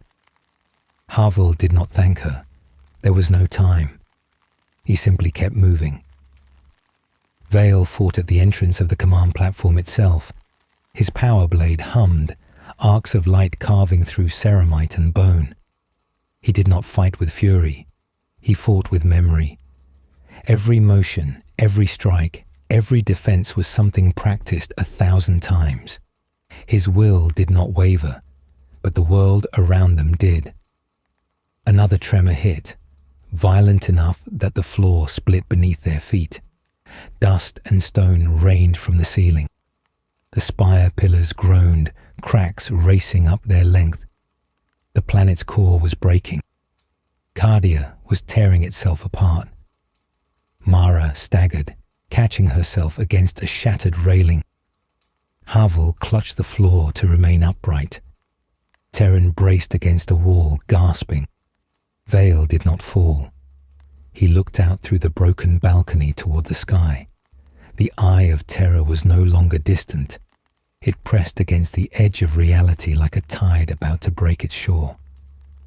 Mara pushed herself upright, voice raw. "Sir, what now?" Vale exhaled, long and slow. "We stand," he said once more. Not to inspire, not to command, to acknowledge. The spire shook again. This time, it did not stop. The command spire did not collapse all at once. It bowed first, the stone groaning in protest, as though the world was trying to hold itself together just a moment longer. The vibrations running through the floor felt alive, pulsing with the heartbeat of a dying planet. Dust drifted down in soft curtains. Cracks crawled like living veins along the walls. The war outside did not pause to witness the destruction. Bolter fire still roared, voices still shouted, steel still clashed in the corridors below. But the sound now came as if from a distance, muffled through the tremor in the earth. Mara caught herself against a pillar, the impact jolting through bruised ribs. Her hands were slick with blood, some hers, some not. She forced herself upright, her breathing sharp. The Kasrkin around her moved into defensive positions at the stairwell, their formation tight, movements automatic, drilled into them from childhood. There was no fear, just exhaustion, resolve, and the certainty that each passing second tightened the circle around them. Vale stood at the edge of the platform, watching the courtyard below. The battlefield had shifted again. The Iron Warriors had established a stable foothold in the ruins of the outer wall and were advancing through the courtyard in disciplined lines.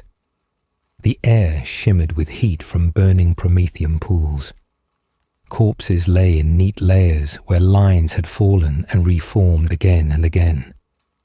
The Black Legion moved through the haze, a dark, steady shadow cutting into what remained of Cadia's heart. Havel stood just behind Vale, his staff trembling faintly in his hand. His voice had fallen silent. Prayer was no longer something that could be spoken. It was something that was simply lived or lost. Terran stumbled into the chamber, his side armor crushed inward from a glancing blow, breath ragged. "The inner barricade has fallen," he said. "We've lost the eastern stairwell. They'll be here within minutes." Mara turned to Vale. There was no question in her eyes. Not about orders, not about survival, only acceptance. Vale spoke evenly. "We fall back to the central sanctum. Final line." Terran nodded, already relaying orders across the Vox. "All remaining squads collapse to the command sanctum. No further ground is to be yielded." The defenders began the final retreat. They did not move quickly. Quickness invited chaos. They moved with precision, cover fire in shifts, rear guard rotating every 20 meters, wounded carried, not dragged. It was a retreat that was not retreat. It was the last tightening of a shield. As they moved through the inner corridor, the spire trembled again. A support beam sheared from the ceiling and struck the stone floor with a thunderous crack, splintering it. The shockwave knocked several soldiers from their feet. Mara reached for one of them, hauling him upright before the dust even settled. The sky outside flashed with a burst of unnatural light. The eye of terror expanded, its edges roiling like a storm made of memories and nightmares. The colors in the sky twisted into shapes that were nearly faces, nearly voices, nearly familiar. Havel froze at the sight, his expression hollow. "It remembers us," he whispered. Vale placed a hand on his shoulder. "Do not let it name you." Havel blinked and tore his gaze away, swallowing the tremor in his breath. They reached the sanctum, a vast chamber once used for imperial command, gatherings and oath rituals. The walls were inscribed with the names of regiments that had held Cadia over millennia.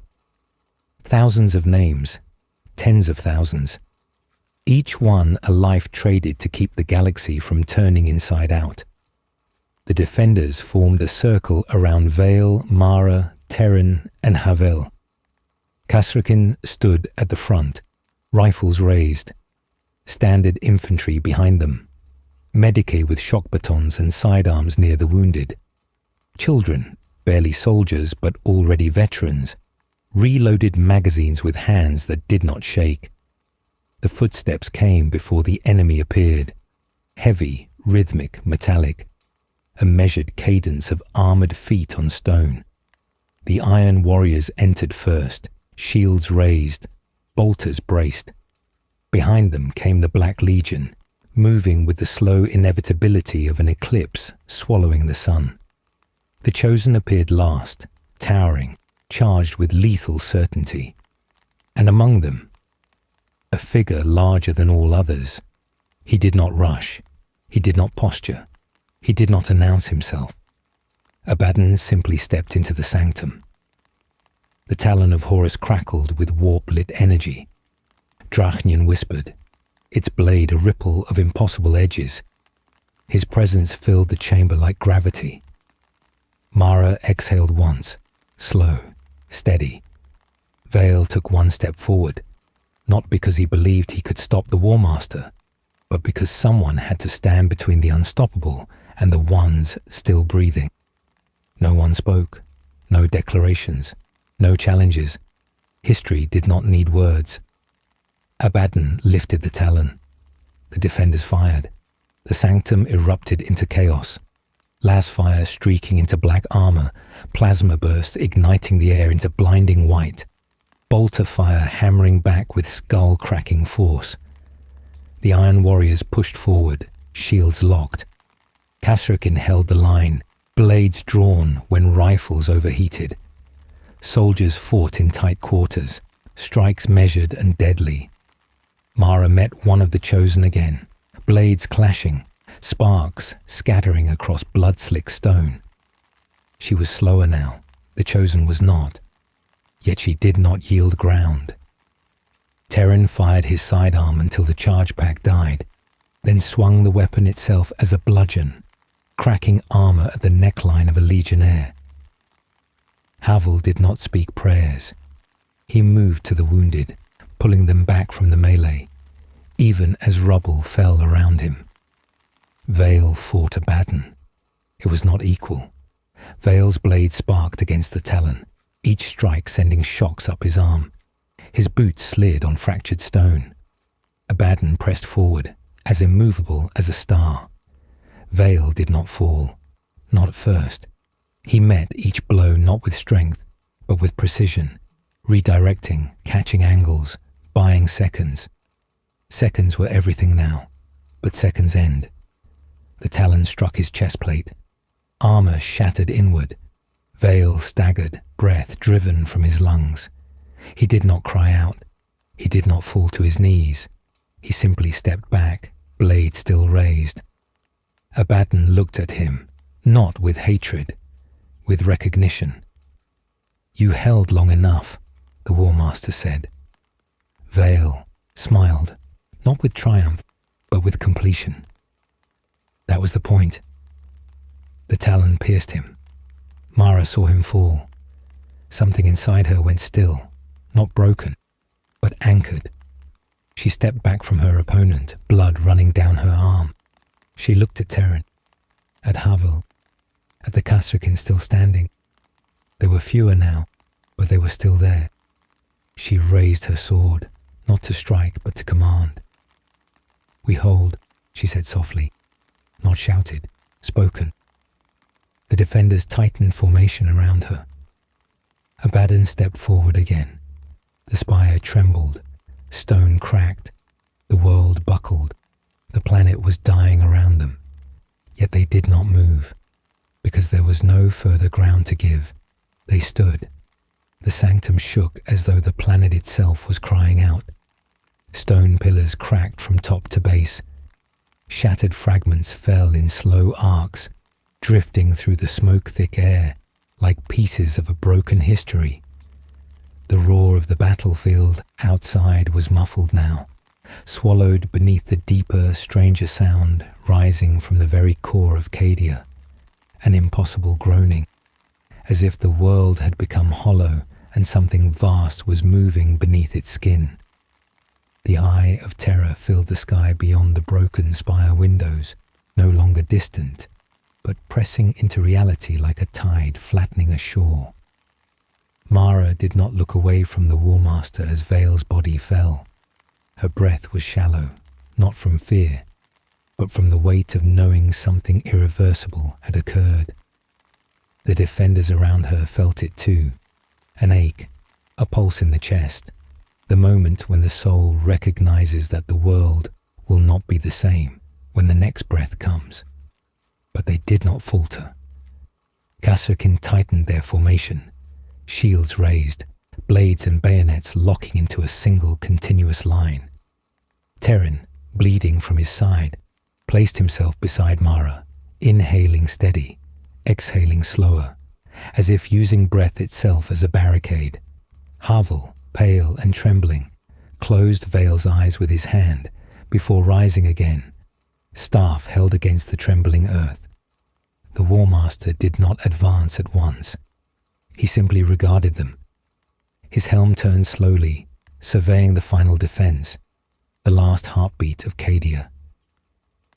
A silence settled in that moment, one so profound it hollowed the noise around it. The defenders were not merely facing death. They were facing the conclusion of purpose, the end of a world built to stand in front of a wound in the universe. Abaddon spoke, his voice resonating through fractured stone. "You held long after reason, long after hope, long after your Imperium forgot the price it asked of you." His tone was not mocking. It was weight, old and immovable. "There is no shame in the end. Step aside. Lay down your arms. I will end your suffering." Havel took one step forward, though his legs trembled. His voice was quiet, almost too soft to hear. "We suffer so others do not." The War Master tilted his head slightly. "And what has it earned you?" Terran's voice answered, not strong, not heroic, but honest. "Time." Abaddon regarded him for a long moment. Then, almost imperceptibly, he inclined his head. "Yes." And he lifted Drachnian. The chamber became motion again. Kasrkin fired, bolts of last light streaking into black armor. Chosen surged forward, blades raised. Mara met the nearest with a cry that tore through the smoke, her sword flashing in a tight, perfect arc that struck true but did not slow the monster enough. Terran fired point-blank into a helm, cracking ceramite, even as blood seeped faster down his ribs.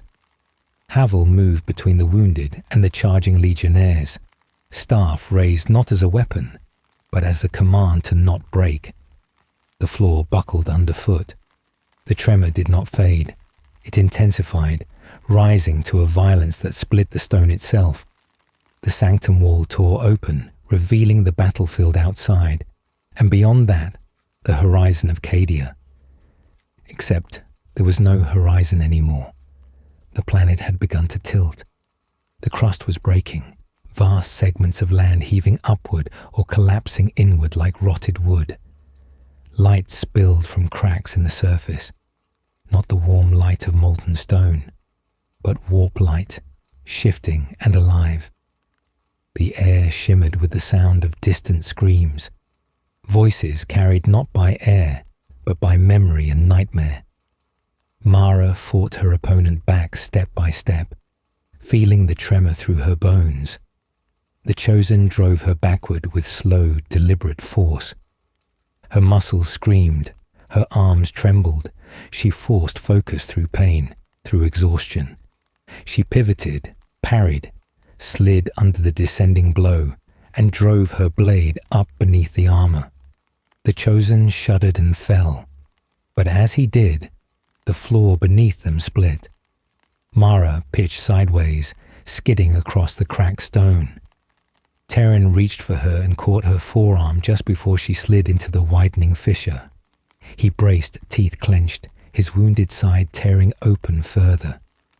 She dug her blade into the fractured floor, anchoring herself, and pulled up to her feet.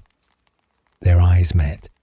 No triumph, no relief, just acknowledgement of the moment borrowed.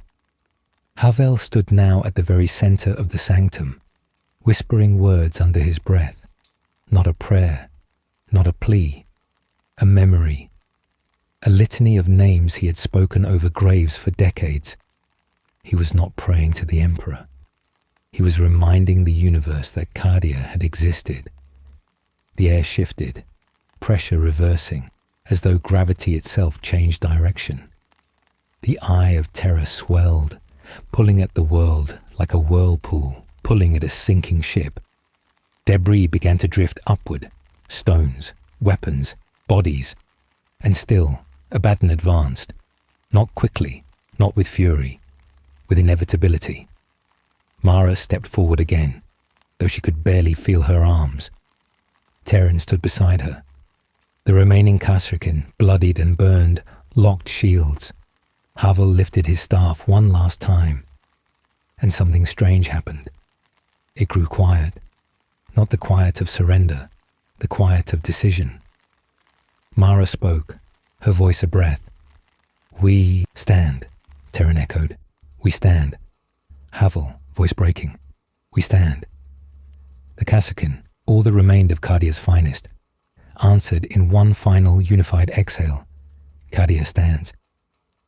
Not as a rallying cry, as a truth.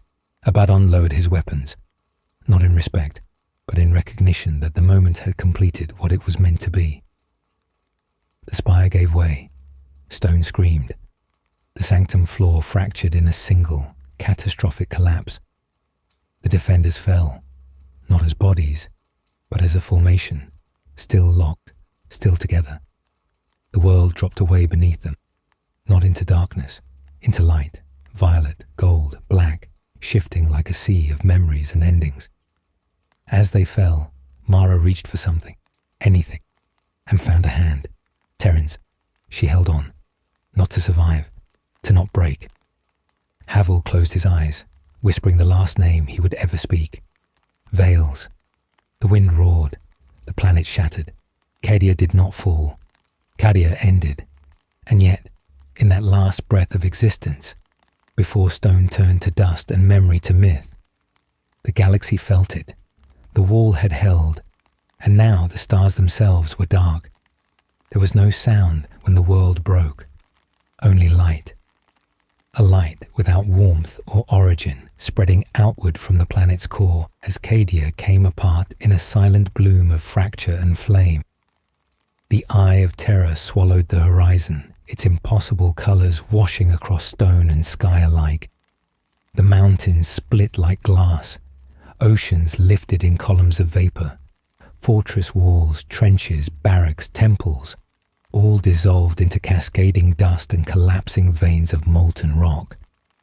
Cadia died not with a scream, but with an exhale, a long surrender of a burden carried too long.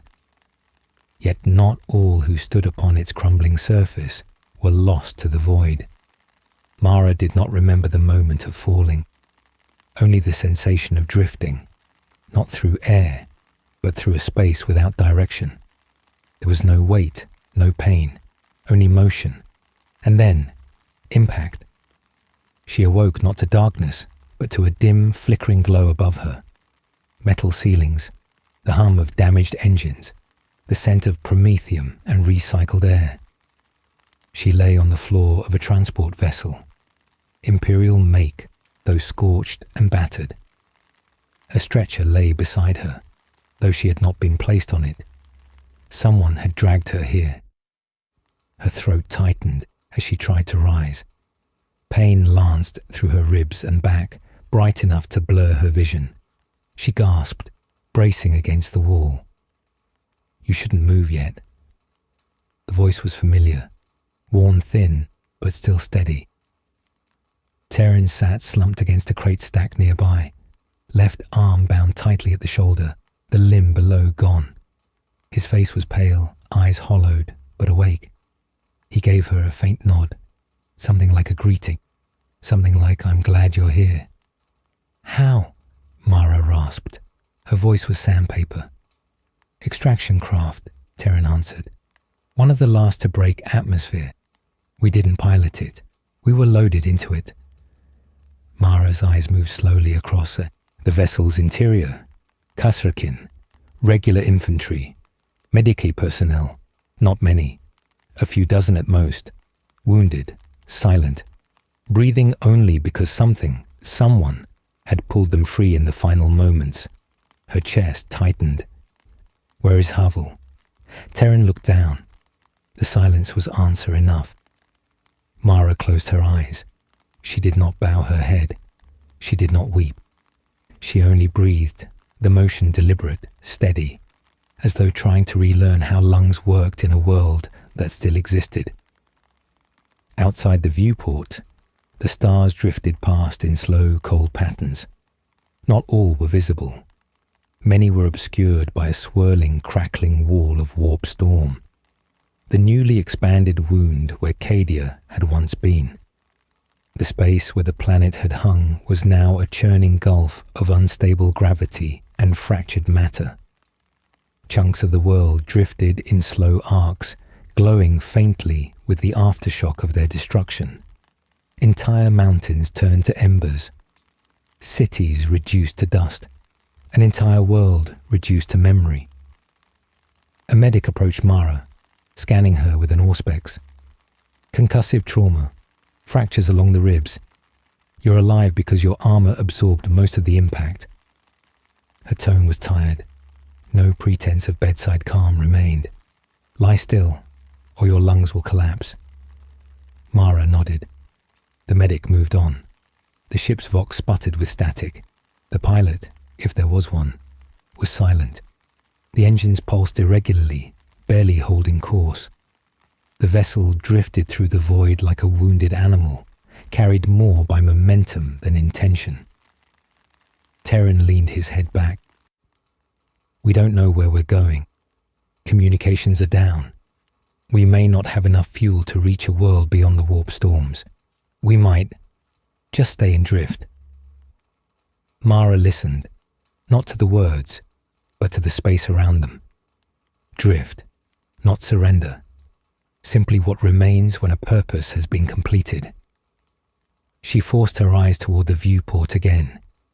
The stars flickered like distant candles, cold and remote. They did not dim. They did not mourn. They simply burned because that is what stars do. The galaxy had not changed in that moment, only the ones who had held it, but something else stirred behind the void. Voices whispered over broken vox channels, faint, distant, as though from ships in the same abyss. Survivors are located near the debris ring. Repeat, unidentified Imperial transponder. Casa remnants confirmed. Cadia, Cadia. The medic looked up sharply, hope flickering with fear of disappointment. Mara did not allow herself to hope. Hope was a thing with sharp edges. Hope made wounds deeper when struck. Terran closed his eyes. If reinforcements are coming, then they will ask us what happened. Mara stared at the space where Cadia had been.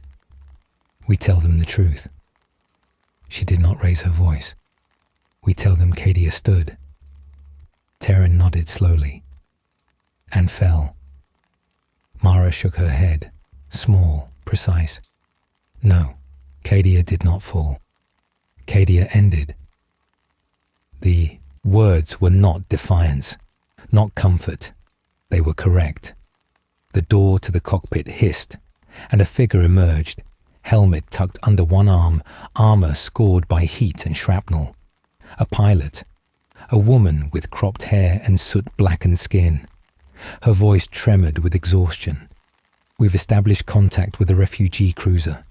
They are tracking our signal. They'll attempt retrieval once we clear the worst of the warp turbulence. Hold on, it won't be smooth. The ship rattled, engines straining. The medic steadied herself against a bulkhead. A soldier began a quiet prayer, not the long litanies of the ecclesiarchy, but a single repeated phrase, Cadia stands, Cadia stands, Cadia stands. Not to convince, to remember. Mara felt the words like a pulse. The ship plunged into turbulence. Bodies lifted from the floor before crashing down again. Sparks burst from a conduit overhead. The lights flickered to darkness, then back to a dim emergency glow. She reached out and gripped the nearest hand, not for support, for connection. Terran gripped back. The storm outside raged. The void howled. Reality buckled, but the ship held. And inside it, the last defenders of Cadia held with it. Time lost meaning. Seconds stretched into minutes. Minutes stretched into memory. Then, the turbulence eased. Stars returned to steady light. The hull stopped groaning. The pilot's voice came through the dim. We're through. No cheer rose. Relief was too heavy for sound. Mara exhaled slowly, her body sinking back against the wall. She did not smile. She did not collapse. She simply existed. The medic moved among the wounded again. Terran leaned his head back, eyes closing. The stars outside were clear now, clean, cold, unbroken. Cadia was gone. But Cadia was not lost, because Cadia was them. Those who stood, those who fought, those who remembered. Mara felt something settle inside her.